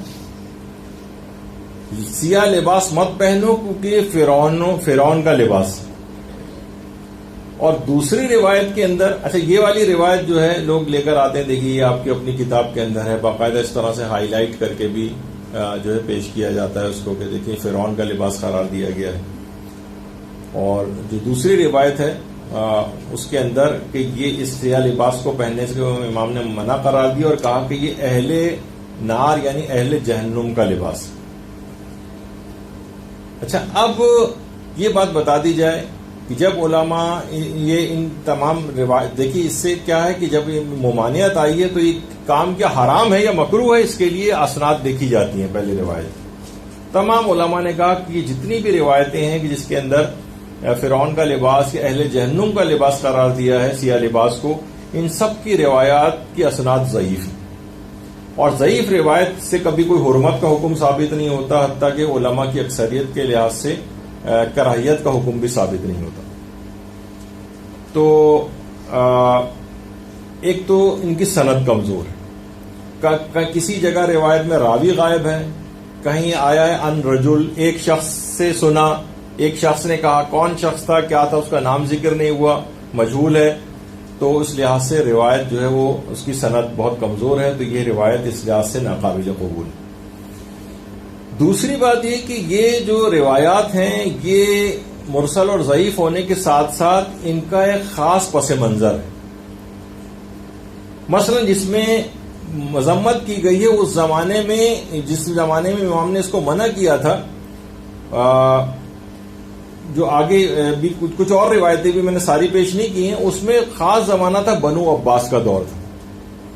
بنو عباس جو ہیں وہ حکومت حاصل کرنے کے لیے دھوکہ اور فریب کے طور پر امام حسین کے قتل کا بدلہ لینے کے نعرے لگاتے تھے، اور انہوں نے اس میں دھوکہ دینے کے لیے سیاہ لباس کو اپنا شعار جو ہے قرار دیا تھا. اس وقت خاص طور پر جو ممانعت کی روایات ہیں تاکہ ظالموں سے مشابہت نہ ہونے پائے، ظالموں سے مشابہت نہ ہو. اچھا، جب وہ زمانہ گزر گیا اور ظالموں سے مشابہت ختم ہو گئی تو وہ ممانعت بھی ختم ہو گئی. ہمیشہ کے لیے تو ممانعت جو ہے وہ نہیں ہو گئی تھی.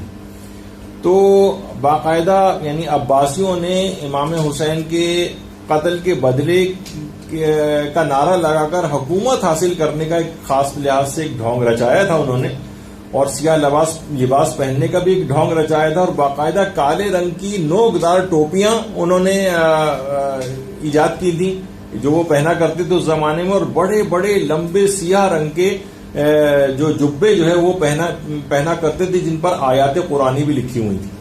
یعنی آیات قرآنی والے جبے یہ انہوں نے باقاعدہ اس زمانے میں رائج کیا تھا. اور باقاعدہ جو ظالم بادشاہ تھا اس نے اپنے اعلان وفاداری کے طور پر اس بات کو لازمی قرار دیا تھا تمام لوگوں پر کہ سیاہ لباس سب پہنے, اور باقاعدہ اشتہارات لگا کر لوگوں کو باقاعدہ اس بات پر مجبور کیا جاتا تھا کہ سب کے سب لوگ جو ہے سیاہ لباس پہنیں گے. بادشاہ سے اعلان وفاداری کے طور پر, اس ظالم بادشاہ سے اعلان وفاداری کے طور پر. باقاعدہ تاریخ الخلفاء جو علامہ جلال الدین سیوطی کی ہے, اس زمانے میں جو عباسی حکمران تھا منصور دوانقی. دیکھیے منصور دوانقی, آج کل میں ایک چیز اور آپ جا کر, میں آپ سے کہتا ہوں کہ جا کر آپ گوگل پہ لکھیے گا منصور دوانقی, اور اس کے بعد جو گوگل سرچ جو آپ کو ویکیپیڈیا کے اوپر منصور دوانقی ملے گا, اس کی ذرا تفصیل جا کے دیکھیے گا. آپ کو اس سے زیادہ مومن کامل, اس سے زیادہ عالم فاضل, اس سے زیادہ اس کی اتنی مدح اور تعریفیں اس ظالم ترین شخص کی, جس کے متعلق ملتا ہے کہ وہ دیواروں میں اس نے سادات حسنی کو زندہ چنوایا تھا. 70 کے قریب سادات حسنی کو زندہ, اور وہاں پر سخت ترین عامل مقرر کیے تھے کہ دیکھو کوئی بھی کہیں کوئی نرمی نہ کرنے پائے. یعنی ایسا نہ ہو کہ تو ایک وہ ملتا ہے وہ روایت کے اندر کہ وہ اس کو ایک نوجوان ایک بچہ تھا کہ جو کہ دیواروں میں چنا گیا تھا, تو اس شخص نے جو معمار وغیرہ تھے انہوں نے تھوڑا سا سوراخ کر دیا تھا, کم سے کم سانس کی لینے کی جو ہے وہ ان کے پاس جگہ رہے. تو یعنی اس طرح سے سخت گیر, یعنی اتنا ظالم ترین شخص. اور دیکھیں کتنی ڈس انفارمیشن ویکیپیڈیا کے اوپر اس منصور دوانقی کے متعلق جو بہرحال ڈالی جاتی. تو منصور دوانقی نے باقاعدہ حکم دیا گیا تھا کہ عام لباسوں کو, یعنی باقاعدہ وہاں رنگریز جو تھے وہ عام لباسوں کو پھر لوگ سیاہ رنگ کروانے پر مجبور ہو گئے تھے. بادشاہ کے اتنے سخت ترین آرڈرز آئے تھے اس ظالم کے کہ مجھ سے اعلان وفاداری کرنا ہے تو ہر شخص کو سیاہ لباس پہننا پڑے گا. اور باقاعدہ ایسے افراد کو جو نہیں پہنتے تھے ان کو مشقت کی جاتی تھی, حتیٰ کہ آئمہ تک کو مجبور کیا جاتا تھا کہ لباس سیاہ کو پہنے. ابھی آگے چل کر جیسا کہ میں روایت کو بھی پیش کروں گا. اس زمانے کے عام سے جو سبزی فروش ہوتے تھے وہ بھی سیاہ لباس پہننے کے اوپر مجبور ہو گئے تھے. تو خاص طور پر اس زمانے کی اس زمانے میں عزائے امام میں نہیں پہنے جا رہا تھا, بلکہ بادشاہ سے اعلان وفاداری کے طور پر, ظالم کی مطابقت کے طور پر وہ لباس کو پہنایا جا رہا تھا. تو ممانعت کی جو احادیث آئی ہیں اس کا خاص پس منظر ہے. وہ ظالم بادشاہ سے اعلان وفاداری کے طور پر ہوتا تھا, اس وجہ سے اس کی ممانعت آئی ہے. جب وہ دور ختم ہو گیا تو وہ ممانعت بھی ختم ہو گئی. تو اس کے بعد ظاہر ہے کہ بنو عباس نے تو سادات کرام پر خاص طور پر منصور دوانقی نے جتنے مظالم کیے تھے, تو وہ زمانہ جب ختم ہو گیا تو وہ ممانعت بھی ختم ہو گئی. یعنی وہ اس زمانے میں جو آئمہ کی احادیث اس کی ممانعت پر آئی ہیں وہ حکم شریعت بیان نہیں کر رہی تھی, بلکہ اس کا مقصد لوگوں کو ظالموں سے دور رکھنا تھا. یعنی اس کا مقصد یہ تھا, وہ حکم شریعت کا بیان نہیں تھا. تو اچھا دیکھیے وہ چیز ختم ہو گئی تو وہ پرانا حکم واپس آ گیا. مثلا اس کی کچھ مثالیں میں جیسے دیتا ہوں, جیسے کہ عام طور پر آپ کو پتا ہے کہ ٹائی جب کا پہننا یہ عیسائیت کا ایک شعار ہے. وہ کہتے ہیں کہ حضرت عیسیٰ کو جب کروسیفائی کیا گیا تھا اور ان کو صلیب دی گئی تھی, سولی دی گئی تھی, تو اس میں وہ لوگ پہنتے ہیں. اور ایک زمانہ ایسا رہا بھی ہے کہ یہ ٹائی پہننا عیسائیت کا شعار تھا. اس زمانے میں علماء نے اس کو پہننا حرام بھی قرار دیا تھا. لیکن آج ہر مسلمان بھی تقریباً پہننے لگا ہے, اور اس کو پہننے والا کبھی یہ نہیں کہا جاتا کہ کوئی ٹائی پہن کے جا رہا تو آپ کہیں گے کہ دیکھیے وہ عیسائی جا رہا ہے. نہیں, اب یہ مسلمان بھی پہننے لگے ہیں, یعنی عیسائیوں کی مخصوص نشانی باقی کے طور پر نہیں رہی. تو علماء کا اب یہ فتویٰ ہو گیا کہ نہیں, اب یہ ٹائی کا پہننا جائز ہے. ٹھیک ہے, ناپسندیدہ شمار کیا گیا ہے, علماء نے تعصب کا بھی اظہار کیا ہے کہ کیوں عیسائیت کا شعار لوگوں میں رائج ہو گیا, لیکن اب یہ عیسائیت کی مخصوص پہچان نہیں رہی ٹائی پہننا, اس وجہ سے جائز ہے. البتہ کچھ مجتہدین ایسے جو احتیاط واجب لگا کر ابھی بھی ٹائی کا پہننا جائز نہیں سمجھتے ہیں, لیکن یہ کہ زیادہ تر نے بہرحال ٹائی کا پہننا جائز قرار دیا, کیونکہ وہ دور ختم ہو گیا کہ جب عیسائیت کا شعار تھا. اچھا, اسی طریقے سے کچھ چیزیں ایسی ہیں کہ جو کفار کا شعار ہیں, اور یہ ابھی بھی مثلا اگر کوئی شخص دیکھا جائے تو کوئی مسلمان بھی چھوٹی ٹوپی اگر اس طرح کی سر پہ رکھ لے تو کیا پہننا حرام ہونا چاہیے؟ لیکن اب اس طرح کی چھوٹی سی ٹوپی یہ یہودیوں کا خاص شعار ہے. اب کوئی اگر اس طرح کی کوئی ٹوپی چلے، اس پہ اسرائیل کا جو ہے وہ نشان نہیں بھی اگر بنا ہو، عام سی کوئی اس طرح کی چھوٹی ٹوپی ہو، تو ہر آدمی کہے گا کہ کوئی یہودی ہے جو جا رہا ہے۔ اس لحاظ سے اس ٹوپی کا پہننا مشابہت کی وجہ سے ان کفار کی ابھی بھی حرام ہو سکتا ہے۔ اسی طریقے سے مثلا کیا کوئی شخص ہے، وہ عام طور پر آپ دیکھتے ہیں عرب افراد ہیں، وہ اس طرح کے لمبی سی ایک آباد نما یہ جو لباس ہوتا ہے، جو توپ ہوتا ہے، وہ بھی اس طرح سے پہنتے ہیں۔ اگر کوئی پٹکا ٹائپ کا اس طرح کا باندھ لے تو کون سا حرام ہونا چاہیے؟ لیکن یہ خاص عیسائی پادریوں کا لباس ہے آپ کے سامنے۔ اب اگر کوئی یہ پہنے گا تو فوراً یہ ہوگا کہ عیسائیوں سے کہ یہ شاید کوئی پادری ہے، یہ کوئی کسی چرچ کا جو ہے وہ پادری ہے جو چلا آ رہا ہے، تو اگرچہ اس لباس کے اندر ویسے دیکھا جائے تو کوئی حرام چیز نہیں ہے۔ اور یا مثلا گلے میں یہ جو ان کے نشان ہے صلیب کا، علماء اور مراجع سے پوچھا بھی گیا کہ بہت سی چیزیں وہاں پر ایسی فیشن کے طور پر بھی ہوتی ہیں مغربی ممالک میں، تو کیا ہم یہ صلیب کا نشان جو ہے گلے میں لٹکا سکتے ہیں؟ تو جواب ہے کہ کیونکہ یہ عیسائیت کا شعار ہے، ان کی خاص نشانی ابھی تک ہے، تو لہٰذا اس کا کے لیے مسلمانوں کا پہننا جائز نہیں۔ تو یہ کوئی گلے میں ابھی بھی کوئی کہے کہ میں یہ شوقیہ ڈال رہا ہوں، میری کوئی نیت یہ نہیں کہ میں عیسائیوں جیسا بن جاؤں، لیکن تب بھی حرام رہے گا کیونکہ یہ زمانہ ہے۔ لیکن کوئی زمانہ ایسا اگر آ جائے کہ جس میں یہ خاص نشانی کے طور پر نہ رہے، لیا میں اس کی ایک اور مثال دوں، جیسے کہ عام طور پر دیکھا جائے تو عیسائی ننس کا جو لباس ہوتا ہے وہ دیکھا جائے تو بالکل تقریباً ویسا ہی لباس ہے کہ جو آپ کی بہت اچھی جو حجاب کرنے والی خواتین ہوتی ہیں، کوئی بال نظر نہیں آ رہا ہوتا، کلائیاں پوری ڈھکی ہوئی ہوتی ہیں۔ لیکن یہ جو خاص طریقہ کار، یہ جو اندر جس طرح سے سفید کپڑا لگا ہوا ہے، کوئی اگر عورت اس طرح سے جاتی نظر آئے، دیکھا جائے تو اس نے مکمل حجاب کیا ہوا ہے، لیکن یہ خاص عیسائی ننس کا جو لباس ہے، کوئی جائے گی تو ہر عورت یہ سمجھے گی کہ کوئی عیسائی نن جا رہی ہے۔ تو اس لحاظ سے مشابہت کی بنا پر آج بھی یہ لباس پہننا ایک عام مومنہ عورت کے لیے حرام ہو سکتا ہے۔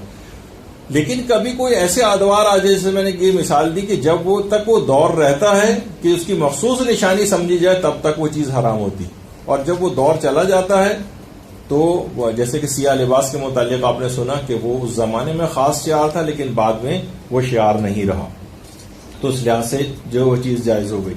اور باقاعدہ یہ حدیث اہل سنت کے یہاں بھی ہے، ہمارے یہاں بھی ہے کہ من تشبہ بقوم فہو منہم، یا من تشبہ بالکفار فہو منہم، جو بھی کسی قوم سے شباہت اختیار کرتا ہے یا کفار سے مثلا شباہت اختیار کرتا ہے، وہ انہی میں سے ہو جاتا ہے۔ تو اس طرح کی شباہت اس زمانے میں ظالموں سے شباہت، وہ ایک قوم تھی باقاعدہ، وہ زمانے میں جو ظالم تھے ان سے مشابہت کی بنا پر جو ہے وہ منع کیا گیا تھا۔ اور باقاعدہ علل الشرائع کے اندر بھی ہے باقاعدہ کہ حضرت کہ اللہ نے ایک بار اپنے نبیوں میں سے ایک نبی کے اوپر وحی کی، مجموعہ ورام کے اندر بھی، کہ مومنوں سے کہہ دو کہ میرے دشمنوں کا سا لباس نہ پہنیں، میرے دشمنوں کا سا کھانا نہ کھائیں، اور میرے دشمنوں کا سا طریقہ کار اختیار نہ کریں۔ اگر کسی نے ایسا کیا تو وہ بھی اسی طرح سے میرے دشمن قرار پائیں گے جس طریقے سے وہ دشمن۔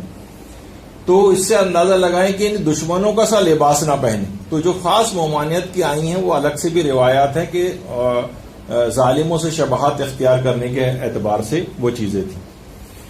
تو اسی طرح سے جو آپ نے سنا ابھی کہ فرعون کا لباس ہے، تو وہی اس زمانے میں یہ لباس جو ہے فرعون بھی پہنا کرتا تھا۔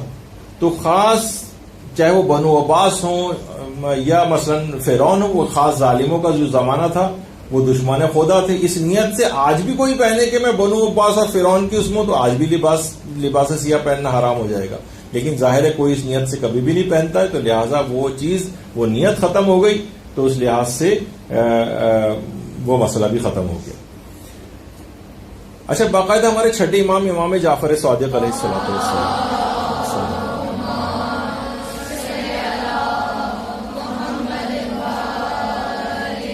وہ یہ فرماتے تھے کہ میں بھی اسے پہنتا ہوں سیاہ لباس کو، مگر مجھے معلوم ہے، یہ بھی روایت آپ کو دکھائیں گے، میں بھی اس لباس کو پہنتا ہوں لیکن مجھے معلوم ہے کہ یہ اہل جہنم کا لباس ہے۔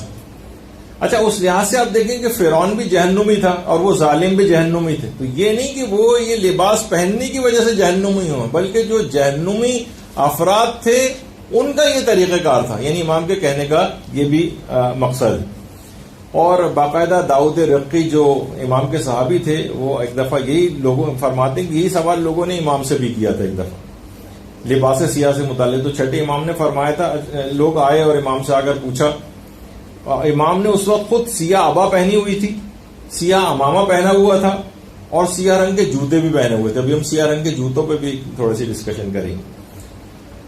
تو امام نے اپنے لباس کا جو دھاگا ہے, اپنی عبا کا جو دھاگا یا ڈوری تھی, اس کو اپنے ہاتھ میں پکڑا اور کہا کہ دیکھو یہ سیاہ رنگ کا لباس میں نے پہنا ہوا ہے, اپنے دل کو سیاہ نہ کرنا, پھر جو چاہے پہن لو.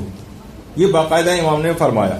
اس کا مقصد یہ تھا کہ امام نے اشارہ یہ کیا تھا کہ تم ظالم جیسے مت بن جانا, ظالموں کو طریقہ کار مت اختیار کرنا. یہ والی اگر تمہاری نیت نہیں ہے کہ تم ظالم سے کوئی مشابہت پیدا کرو گے, ان کے طریقہ کار پر چلو, اپنے دل کو سیاہ نہ کرو, تو پھر کوئی سا بھی چاہو تو لباس پہنو. دیکھو میں نے خود یہ لباس پہنا ہوا ہے. اس کا مطلب ہے کہ یہ عمومی کوئی ممانعت والی باتیں نہیں تھیں جو امام نے جو کی تھی, بلکہ اس کا ایک خاص بیک گراؤنڈ تھا جس کی طرف امام نے اشارہ کیا تھا.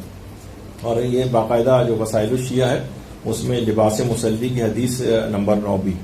تو اس کا مقصد جو ہے وہ ظالموں سے دور رکھنا تھا, کسی خاص حکم شریعت کا بیان یہ نہیں تھا. پھر آپ نے ابھی سن ہی لیا کہ یہ سب جو روایتیں ممانعت ہیں اس کے باوجود بھی یہ مرسل اور ضعیف شمار ہوتی ہیں.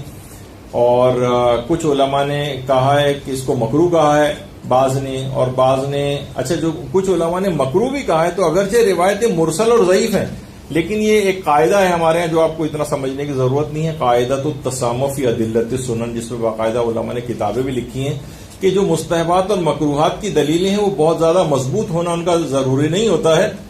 اس میں کچھ کمی بھی اگر ہو تو اس کے باوجود بھی اس پر فتویٰ دیا جاتا ہے.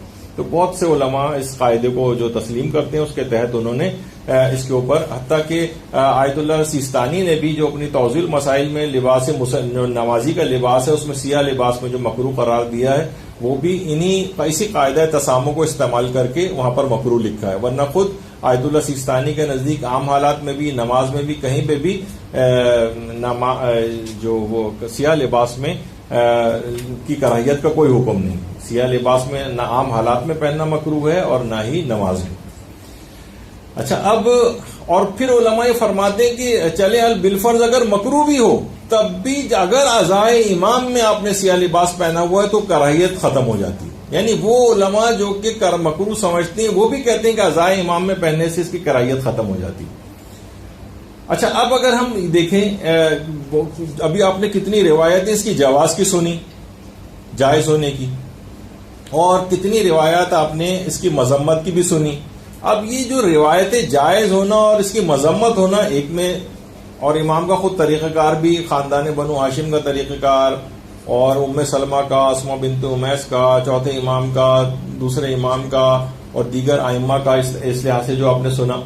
تو اگر ان روایات کو دونوں کو ہم چیک کریں تو جو جائز ہونے والی جو روایت ہیں وہ سند کے اعتبار سے بھی معتبر ہیں, اور مذمت والی جو ہیں وہ سب کی سب ضعیف ہیں. تو اس لحاظ سے اسی کا ہی پلہ جو ہے علماء فرماتے ہیں کہ یہ بھاری رہے گا. اور باقاعدہ اس عنوان سے باقاعدہ دیکھیے کچھ علماء نے پوری کتابیں بھی لکھی, ارشاد العباد الی استحباب لبس السواد علی سید الشہداء والائمۃ الامجاد کے نام سے کتنے مشکل نام بھی ان کتابوں کے. اور جناب سیاہ پوشی درس ہو گیا ائمہ نور کے نام سے جو ہے ابو الحسنی منظر کی جو کتاب ہے. اور اس کے علاوہ شیخ جواد تبریزی نے باقاعدہ پوری کتاب اس کی مشروعیت کے اوپر, یعنی اتنا اہم مسئلہ ہے ایک سیاہ لباس کی مشروعیت کا کہ علماء نے پوری کتابیں اس کے اوپر لکھی. تو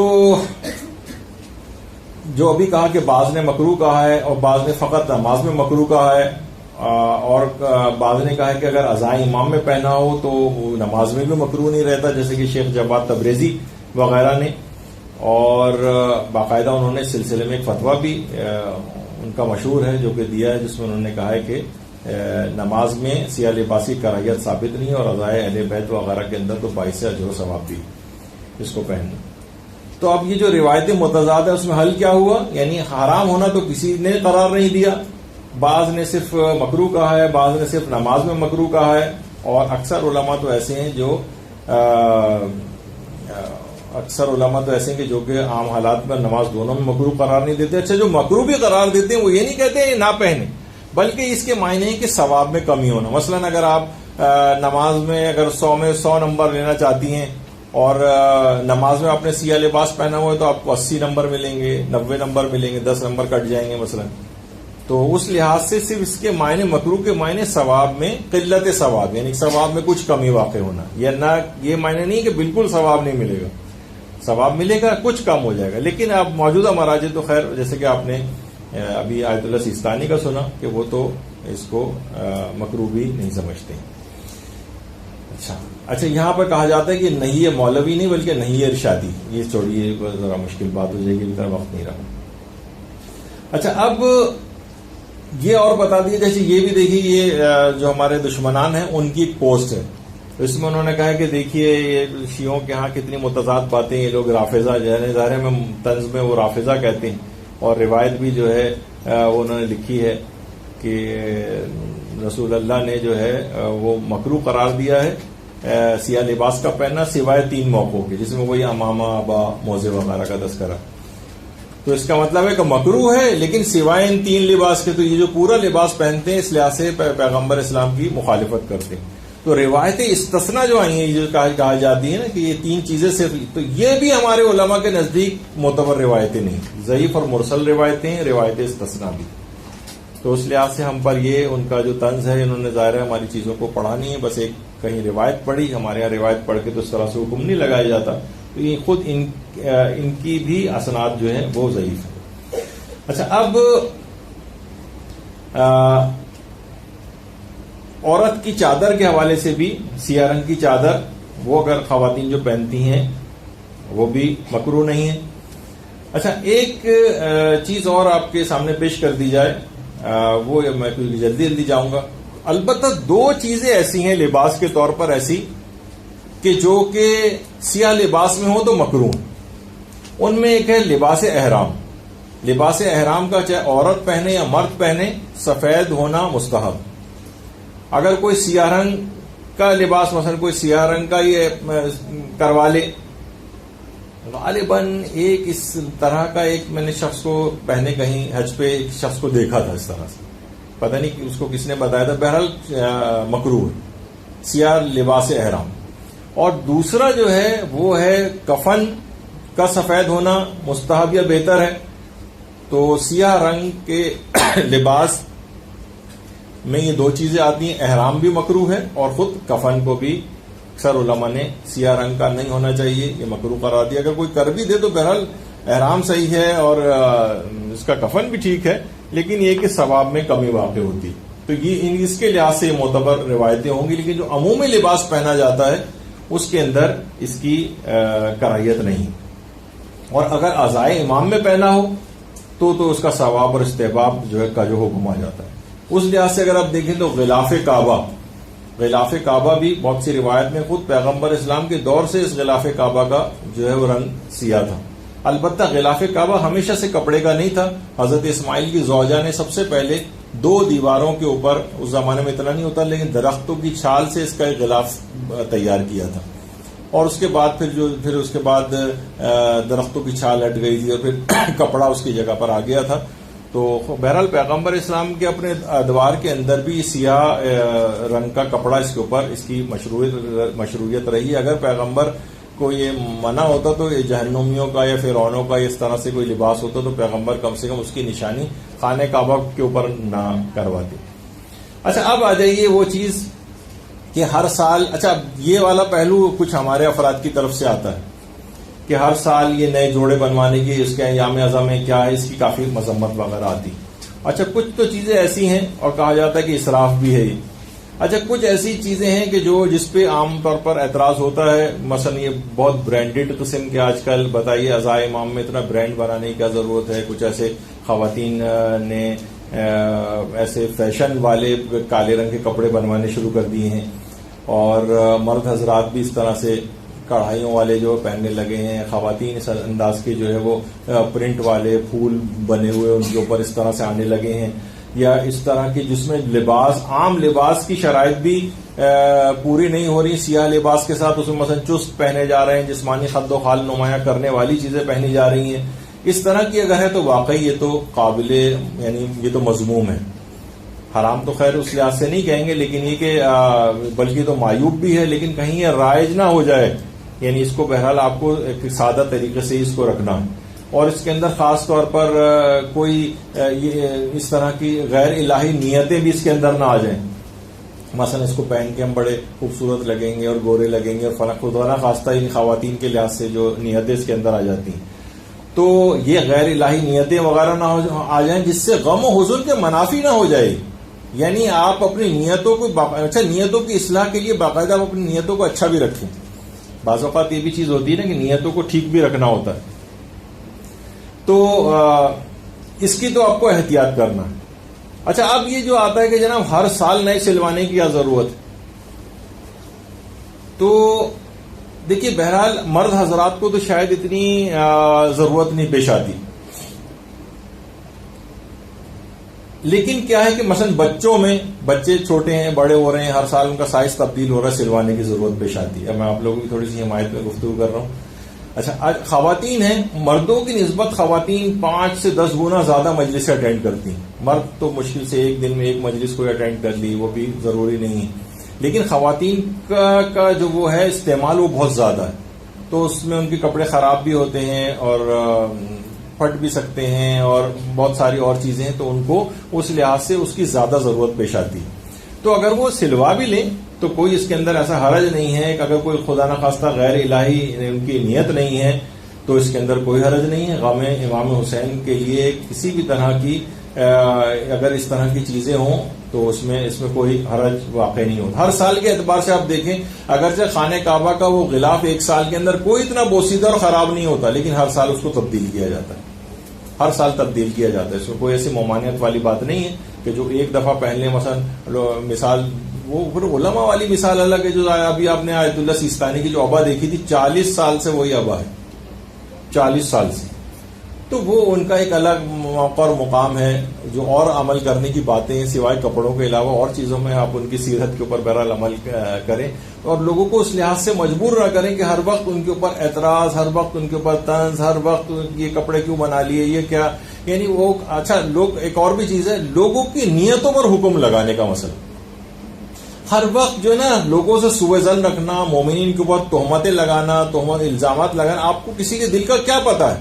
مثلا آپ کو کوئی شخص اگر مثلا 30-40 دے گے، اگر وہ اس کی پکوارت، لوگ کہتے ہیں یہ بڑا ریاکار ہے، دیکھو یہ تبرک کس طرح سے اپنی شہرت کے لیے کر رہا ہے، یہ شخص ہے یہ جس نے مثلا کپڑے بنائے ہوئے ہیں اس طرح سے، یہ جو ہے نا یہ ریاکاری کے طور پر سے. یعنی آپ کو کسی کے دل کا حال کیا پتا ہے کہ اس پہ آپ حکم لگا رہے ہیں؟ اللہ میاں لگ گئے ہیں، آپ کون ہیں کہ جو ہے نا آپ کو دل کے لوگوں کے حالات پتہ چل جاتے ہیں. یہ اصلاً بہت سارے لوگ ہوتے ہیں نا، میں تو کہتا ہوں جو لوگوں کے اوپر مثلا مالی کرپشن کے الزامات لگاتے ہیں فلاں، اصلاً یہ وہ لوگ ہوتے ہیں الزام لگانے والے کہ جن کو بھی فی الحال موقع نہیں ملا ہے. موقع ملے تو یہ سب سے پہلے یہ ان کی چھپی ہوئی نیت ہوتی ہے جو اس الزام کے اندر ظاہر کرتے ہیں. تو اگر تمہیں موقع نہیں ملا یا تم جو لوگوں کی نیتوں پہ الزام لگا رہے ہو، تمہاری اپنی چھپی ہوئی نیت ہے جو تم ظاہر کرتے ہو. دوسرے کے اوپر اس طرح سے کسی کے دل کے، میں اکثر ان چیزوں پہ ڈیفینڈ کرتا ہوں لوگوں کی نیتوں کے اعتبار سے کہ یہ آپ حکم نہیں لگا سکتے. عمومی حکم کے طور پر کہ یہ والی، جیسے ابھی ہم نے کہا کہ غیر الہی نیتیں نہ رکھیں اور ایسا نہ ہو کہ خدا نہ خواستہ یہ چیز آ جائے، لیکن لوگ یہ فلاں ایسا ہی کر رہا ہے، یہ عورت ایسی ہی کر رہی ہے، اس کی نیت یہی ہے، یہ والی بالکل غلط بات ہے. یہ کسی سے وہ بھی اس طرح کا کوئی حکم نہیں لگانا چاہیے، حرام اور گناہ میں بھی چلا جاتا ہے. تو ہر سال کے اعتبار سے اگر کسی کی نیڈ ہے، وہ مثلا 1 سال کے بعد وہ اس کپڑے کو سمجھتے ہیں کہ یہ گھس گیا ہے یا اس قابل نہیں رہا ہے اور وہ بنوا رہے ہیں، تو اس میں کوئی حرج نہیں، بنانے دیں ان کو. غم امام میں بنوا رہے ہیں، اس کے اندر کوئی یہ سب چیزیں نہیں. تو نئے لباس، جو لباس سیاہ، ان کی ضرورت لوگوں کی ضرورت، جیسے میں نے کہا بچوں کی ضرورت ہوتی. اچھا، یہ ایسی ضرورتیں دیکھیں کہ ہر سال آپ دیکھتے ہیں کہ مونوگرام تک جو ہے چینلز کے تبدیل ہو جاتے ہیں، وہ سیاہ رنگ کے کر دیتے ہیں. سیاہ رنگ، یعنی لباس سیاہ کے ساتھ ساتھ مونوگرام بھی سیاہ ہونا، یہ خود چینلز کے اوپر آپ کو نظر آتا ہے. تو یہ ایک سیاہ رنگ غم و حزن کی اس لحاظ سے ایک علامت ہے.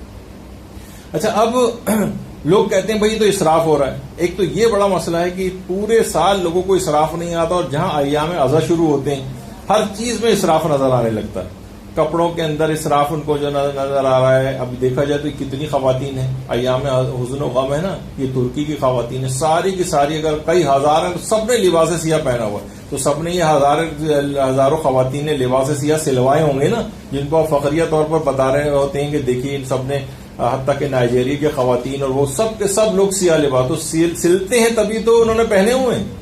تو اگر آپ ہر وقت سلوانے کے اوپر ہی اعتراض لوگوں کے کرتے رہیں گے تو کس طرح سے یہ معاملہ ہوگا.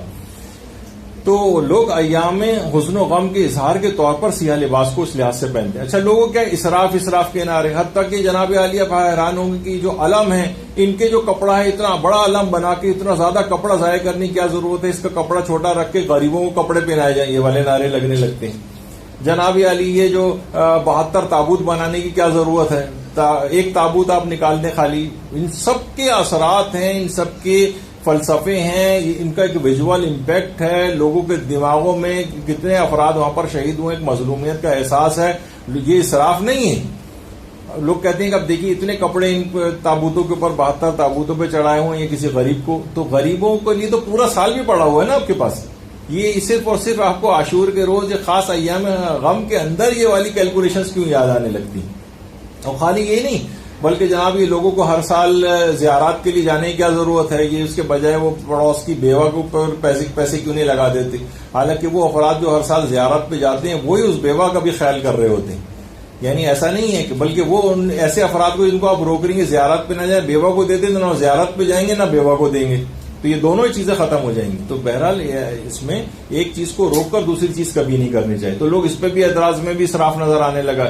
ہر سال یہ زیارات اور جناب عمرہ اور حج کے اوپر جو کیوں چلے جاتے ہیں, اس میں بھی اسراف ہے, غریبوں کو دے دینا چاہیے. اور خالی یہی نہیں بلکہ اب تو یہ نعرے بھی لگنے لگے, اس پہ ہماری انشاءاللہ کبھی گفتگو آئے گی کہ جناب آئمہ کے روزوں کے اوپر جو اتنا سونا لگا ہوا ہے یہ بھی بڑا اسراف ہے, یہ کھڑوا کے معاذ اللہ یہ غریبوں میں تقسیم کر دینا چاہیے. یہ امام حسین کے روزے کے اوپر جو اتنا سونا کیوں لگا ہوا ہے. تو اب اس کی بھی الگ جوابات ہیں باقاعدہ, لیکن یہ کہ یہ والی چیزیں اور یہ اس طرح کے نعرے جو ہے وہ لگنے لگے ہیں. تو ان افراد کو ان بے بصیرتوں کی باتوں کے اوپر بالکل توجہ نہیں دینی چاہیے. یہ جو اسراف کس ان کو اپنے عللے تللے کم کرنے چاہیے. ان کو چاہیے کہ اپنی گاڑیاں بیچیں, اپنے گھر بیچیں اور اس کے بعد لوگوں کی امداد کرتے رہیں. لیکن پھر ہم اس کے بعد دیکھیں گے کہ یہ صرف ان کی اپنی برتھ ڈے پارٹیز ہوتی ہیں, ان کے پان چھالیاں اور گٹکوں کا خرچہ کتنا ہوتا ہے یہ سب کیلکولیٹ کریں اور بتائیں گے یہ آپ پیسے صاحب بچائیں اور جا کر غریبوں کی امداد کریں اس سے. تو بہرحال یہ سب چیزیں اس طرح کی ہیں. اب ایک بات اور کہ بہرحال لباس سیاہ اگر کوئی شخص پہن لے تو بہرحال یہ کہ اس کی ذمہ داری ضرور بڑھ جاتی ہے. یہ ضرور لباس سیاہ آپ نے پہنا, اب آپ کی ذمہ داری بڑھ گئی. اب آپ نشان زد ہو گئے, اب آپ سفیر غم حسین بن گئے. اب آپ کو تعظیم شاعر کی پابندی اب اس لحاظ سے یہ آپ کے لیے لازم ہو گئی. اب ہمارے اعمال اور افعال کسی ایک عام شخص کی طرح سے نہیں ہوں گے بلکہ اب ہمیں ایک سفیر کے طور پر ہمیں دیکھا جائے گا. جس طریقے سے کوئی عام شخص اگر جس وقت یہ ڈاکٹری کوٹ پہن لیتا ہے, اب ڈاکٹر والے فرائض اور ڈاکٹر والی اخلاقیات یہ سب چیزیں اس کے اندر آنی چاہیے. اسی طریقے سے اب کوئی اگر عزادار امام مظلوم ہے, سیاہ رنگ کا لباس اس نے مجالس کے اندر پہنا ہوا ہے, اب اس کے اعمال افعال اور کردار اس میں ریفلیکٹ ہونا چاہیے, ریفلیکشن آنی چاہیے کہ یہ سفیر غم امام مظلوم ہے. اب اس سے کوئی بے حجابی سرزد نہیں ہونی چاہیے, اب اس سے کوئی توہین مجلس و ماتم کا کوئی فعل سرزد نہیں ہونی چاہیے, اس لیے اب یہ بد کلامی کرتا ہوا نظر نہیں آنا چاہیے. کیونکہ دیکھیے یہ جو شاعر ہیں لباس عزاداری یہ شیعوں کی تہذیب اور ثقافت وغیرہ کا ایک حصہ ہے. شعار کربلا ہے, شعار عاشورہ ہے, اور اسی کے اندر وہ چیز بھی آ جاتی ہے جسے ہم کہتے ہیں کہ سیاہ امامہ کو آپ دیکھتی ہیں کہ سیاہ امامہ سادات وغیرہ پہنتے ہیں اور غیر سادات جو ہیں وہ سفید امامہ پہنتے ہیں. باقاعدہ امامہ پہنانے کی تقریبات وہاں پر اس لحاظ سے منعقد ہوتی ہیں. اچھا اب ایک چیز اور بھی اس میں سیاہ لباس کے ساتھ ایک سب چیز بھی ہے جو کہ سیاہ امامہ دیکھیے سادات سے مخصوص ہے. اگر لیکن کوئی غیر سادات اگر مثلا سیاہ امامہ پہن لے تو یہ اس لحاظ سے علماء نے ممنوع کیا ہے کیونکہ لوگ اس کو سید سمجھیں گے. بلکہ آیت اللہ حافظ بشیر نجفی کہتے ہیں کہ ایک لحاظ سے عرب وغیرہ تو اس کو گالی بھی سمجھتے ہیں کہ یعنی اگر کوئی شخص اپنے آپ کو سید ظاہر کرے اس کا مطلب ہے اپنے باپ کی نسبت کسی دوسرے شخص کو دے رہا ہے. تو یہ تو آپ کے لیے مذمت والی بات ہے. یہ آپ جعلی سید جتنے افراد بنے ہوئے ہیں یہ اپنے آپ کو دوسرے باپ سے نسبت دے رہے ہوتے ہیں. یہ تو تمہارے لیے گالی بن رہی ہے, تم یہ کیا کر رہے ہو. تو لہٰذا اپنی اس کے اندر رہنا چاہیے آدمی کو. اور گرین شال جو ہے، سبز رنگ کی شال جو پہنی جاتی ہے، وہ بھی سعادت کا نشان عربوں کے اندر سمجھا جاتا ہے، سعادت کا نشان. اور جس طریقے سے سیاہ امامہ ہے، اسی طریقے سے گرین شال بھی ہے. لیکن مسئلہ یہ ہے وہاں پر تو یہ واقعتاً صرف سعادت پہنتے ہیں، لیکن اب جتنے فریکوینٹلی وہاں پر لوگ جانے لگے، غیر سعادت بھی سبز رنگ کی چادریں جو ہے پہن کے پھرنے لگے. تو یہاں پر تو نہیں، لیکن البتہ ایران عراق کے اندر تو مخصوص با سعادت جو ہے گرین شال کو سمجھا جاتا ہے. تو وہاں پر تو یہ پہننا ویسے ہی ہے جیسے کوئی عام غیر سید سیاہ امامہ باندھ کے پھرنے لگے، تو اس لحاظ سے وہاں پر ممانعت ہو سکتی ہے. لیکن یہاں پر کیونکہ اتنے عام چیز ہو گئی ہے، حتیٰ کہ اچھا جو عالم ہے وہ تو سیاہ امامہ پہنتے ہیں، لیکن جو عام افراد ہیں وہ پھر سیاہ رنگ کی اس طرح کی ٹوپی وغیرہ، سبز رنگ کی ٹوپی پہنتے ہیں سادہ. کیونکہ امامہ پہنیں گے تو ظاہر ہے وہ ایک عالم کا ایک کیٹیگری میں چلے گا. غیر عالم جس نے سیاہ لباس بھی نہ پہنا ہو وہ پھر گرین کلر کی اس طرح کی ٹوپیاں وغیرہ جو ہے وہ پہنتے ہیں، تو اس سے وہ سعادت ہونا ان کا ظاہر ہوتا ہے. تو یہ سب چیزیں وہاں پر اس انداز سے ہیں. تو اس سے انسان کو چاہیے کہ بہرحال ایسے موارد، کیونکہ یہاں پر پاکستان وغیرہ میں تو یہ مسئلہ ہے کہ یہ دونوں لوگ پہننے لگے ہیں، تو شاید یہاں پر اتنا بڑا مسئلہ نہ ہو پہننا، لیکن ان علاقوں کے اندر تو آپ کو سید ہی سمجھا جائے گا، تو لہذا غیر سید اس کو ان جگہوں کے اوپر نہ پہنے. اچھا، جو سیاہ امامہ ہے باقاعدہ، ویسے تو اس کی باقاعدہ علماء یہ بھی کہتے ہیں کہ جو ساتھ آیت اللہ سیستانی ہیں، جب چھوٹے تھے آیت اللہ کوئی کے ساتھ بیٹھے ہوئے تھے، سیاہ امامہ دونوں کیونکہ سادات میں سے. اچھا، اب سیاہ امامہ سادات کی علامت ہے، تو علماء نے کہا ہے کہ بہرحال غیر سادات اس کو نہ پہنے. اور آیت اللہ بہجت نے باقاعدہ جو ایک کتاب ہے جس میں ان کا ایک رحمت واسعہ کے نام سے، جس میں آیت اللہ بہجت نے باقاعدہ ایک عالم سید عبد الغفار مازندرانی کا ایک واقعہ، بھی چھوٹا سا ایک واقعہ ہے. اس میں یہ کہ آیت اللہ سید عبد الغفار نجف کے عالم دین تھے. اچھا، کافی غریب بھی تھے. ایک شخص ان کو سہم سعادت لا کر دیتا تھا، لیکن مشکوک تھا کہ پتہ نہیں سید عبد الغفار مازندرانی سید بھی ہیں یا نہیں. اچھا، اب ان کو پتہ چل گیا کہ آدمی مجھے مشکوک سید سمجھتا ہے اور یہ مجھے دے کر جاتا ہے. اچھا، آپ کو بھی کسی پر اگر شک ہو کہ پتہ نہیں سید ہے یا سید نہیں ہے تو اس کو نہیں دیا جا سکتا جب تک کہ آپ کو یقین نہ ہو. تو بہرحال ان کے اوپر تو گویا آسمان گر پڑا. ایک عالم جو کہ خوددار ہو اور اس کو سوچے کہ کوئی دوسرا مجھے مشکوک سید سمجھ رہا ہے. انہوں نے جلد ہی رخت سفر باندھا اور یہ کربلا آ گئے. اور کربلا میں آ کر امام حسین کی قبر کے پاس آ کر کہا کہ مولا میری 3 حاجات ہیں. ایک تو حاجت ان کی گھر کے لحاظ سے تھی کہ ان کا کوئی گھر نہیں تھا، بہت ہی زیادہ غربت تھی، کہا کہ گھر کی. اور دوسرا یہ کہ مجھے صحیح طور پر بتا دیں کہ میں سید ہوں یا نہیں. اور تیسری ایک اور حاجت تھی. تو کہہ رہے ہیں یہ گھر پہ آئے. اچھا، اب گھر پہ آ کر یہ سوئے، اور جب سوئے تو خواب میں امام حسین علیہ الصلوۃ والسلام نظر آئے.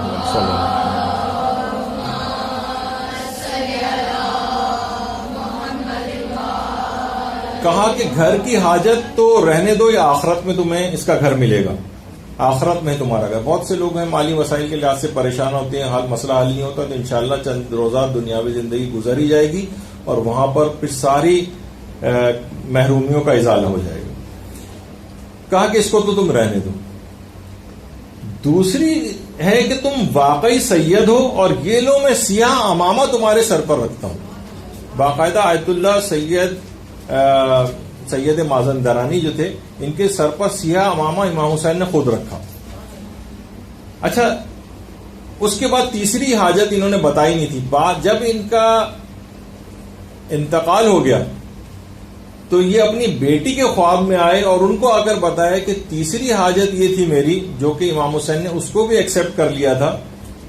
وہ میری یہ تھی کہ مجھے موت سے بہت ڈر لگتا تھا، تو میں نے یہ دعا کی تھی کہ اس انداز سے میری موت آئے کہ مجھے اس کی سختی کا معمولی سا بھی پتہ نہ چلی. تو آیت اللہ سید مازندرانی جس وقت ان کے انتقال والی شب آئی تھی تو انہوں نے اس سے پہلے ایک خوش الحان قاری کو اپنے پاس بلایا تھا اور کہا کہ میں کچھ قرآن سننا چاہتا ہوں. اس نے قرآن کی قرات کرنی شروع کی اور اس کو سنتے سنتے سو گئے اور سونے کے درمیان ہی ان کا انتقال ہو گیا. اپنی بیٹی سے خواب میں آ کر کہا کہ اس تلاوت قرآن سننے کے دوران اتنی سہولت اور آسانی سے میری روح نکالی گئی کہ مجھے پتہ تک نہ چلا کہ میں واقعی مر بھی جاؤں یا نہیں. تو اللہ کا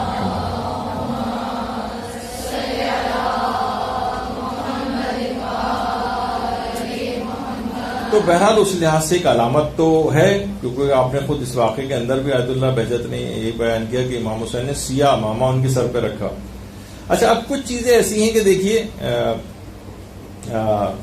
کچھ چیزیں ذرا خرافات کے طور پر بھی کچھ چیزیں آ گئی. مثلا آپ آج کل دیکھتی ہیں گاڑیوں کے پیچھے ایک بچے کا چھوٹا سا ایک جوتا، بعض اوقات زیادہ تر وہ کالے رنگ کا ہوتا ہے، کوئی اور نظر اتارنے کے لیے جو ہے وہ لٹکایا ہوا ہوتا ہے. اب یہ بہت سی چیزیں خرافات ہیں. یہ کوئی ڈوری ٹائپ کی چیز پیچھے سائلنسر میں لٹکی ہوئی ہوتی ہے. کہا جاتا ہے کہ کوئی بہت قیمتی چیز ہے، اس کو نظر بد سے بچانا ہے تو ظاہر ہے ہر آدمی بھی یہ سوچتا ہے کہ میں بھی بہت قیمتی ہوں تو ایک گلے میں اپنے بھی لیے بھی ایک جوتا اس قسم کا لٹکا لیا جائے. تو بہرحال یہ اس طرح کی چیزیں جو ہے نا وہ خرافات وغیرہ کے اندر آتی ہیں. اچھا، اب اس کے بعد ایک مسئلہ آتا ہے کالے جوتے کا مسئلہ. کہ کالا جوتا پہننا جو مکروہ ہے یا نہیں ہے. اب بالکل تفصیل میں جانے کا موقع نہیں، نیچے دوسرا بہت اہم ایک لیکچر آپ کا اور ہونے والا ہے.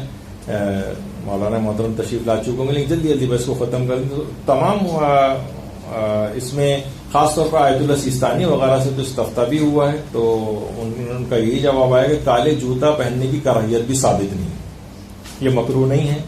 اچھا، کچھ چیزیں البتہ ایسی ہیں یہاں پر تو آپ کو پتا ہے کہ لوگ کہا جاتا ہے کہ چاہے چوری کا جوتا پہن لو لیکن کالا نہ پہنو، یہ عام طور پر مشہور ہے.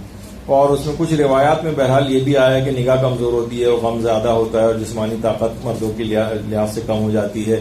تو یہ بہت ساری چیزیں اس طرح کی ہیں، لیکن بہرحال یہ مکروہ ہونے کے لیے روایات آیت اللہ سیستانی کے فتوے میں اتنی ثابت نہیں. اس کے بجائے کچھ جوتے ایسے ہیں کہ جن کا تذکرہ جو آیا ہے کہ جو ریکمینڈڈ ہے عام طور پر وہ ایک تو سفید رنگ کا جوتا ہے اور اس کے علاوہ زرد رنگ کا جو ہے جوتا ہے، اس کی ذرا کچھ ریکمینڈیشن آئی ہیں کہ اس سے رزق میں اضافہ ہوتا ہے، کوئی دیگر فوائد وغیرہ بھی بتائے گئے ہیں. اور اگر کوئی شخص بہرحال کچھ امکانات تو ہوتے ہیں ان چیزوں کے کچھ نہ کچھ فائدے اور نقصانات کے اعتبار سے کوئی شخص احتیاط کرنا چاہے تو مرضی ہے، لیکن شرعی اعتبار سے اس کے اندر کراہیت نہیں ہے. اور اس کی مذمت کی جو روایات ہیں یہ بھی اکثر علماء کے فتوے میں ضعیف اور مرسل احادیث ہیں، جس کی وجہ سے ان کو مکروہ ہونے کا فتویٰ نہیں دیا جا سکتا. کچھ اور علماء جو کہ اس کے قائل ہیں وہ شاید مکروہ ہونے کا فتویٰ دیں گے. آیت اللہ سیستانی کا بہرحال یہ ہے کہ مکروہ نہیں. اور آج بھی آپ دیکھیے کہ ظلم کے اعتبار سے جو احتجاج ہوتا ہے اس میں بھی کالے رنگ کی پٹی جو ہے ڈوری ٹائپ کی وہ ہاتھوں کے اوپر باندھی جاتی.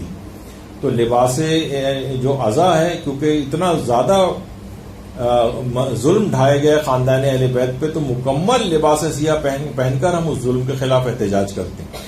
جو چھوٹے موٹے جو ظلم ہوتے ہیں اس میں کالے رنگ کی صرف ایک ڈوری لوگ باندھ کے احتجاج کرتے ہیں، لیکن ہم پورا لباس سیاہ پہن کر احتجاج کرتے ہیں.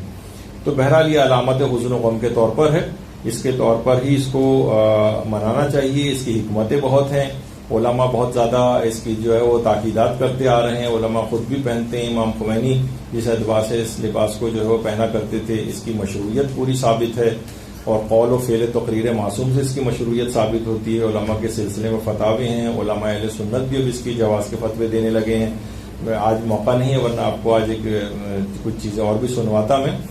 تو بہرحال اس لحاظ سے خانہ کعبہ کو بھی آپ نے دیکھا کہ وہ بھی سیاہ رنگ کے لباس میں ہے. اور کسی شاعر نے بڑا اچھا شعر بھی کہا ہے نا کہ اچھی لگتی ہے سیاہ پوشی کعبہ ہم کو، یا تو جچتی ہے پوشاک عزاداروں پر. تو خانہ کعبہ کے اوپر یہ رنگ زیادہ اچھا لگتا ہے یا عزاداروں کے اوپر یہ رنگ زیادہ جو ہے وہ اچھا لگتا ہے.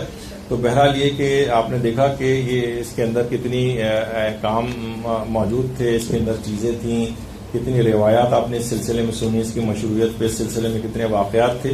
تو بہرحال اس اسلحے سے آپ کو لیس ہونا ہے اور ان چیزوں کو جو بھی شبہات وغیرہ ہوں اپنی مجالس کے اندر، کیونکہ ذاکرات کی ٹریننگ کلاس ہے، تو کوئی نہ کوئی ایک شبہ 5 منٹ 7 منٹ کا اپنی تقریروں میں آپ کوشش کریں کہ اس کا ازالہ لوگوں کے دماغوں سے کریں، ان کے پاس کچھ دلائل آ جائیں تاکہ معاشرے میں جب کبھی ان سے کچھ سوال و جواب ہو تو شیعت کا وہ دفاع کر سکیں.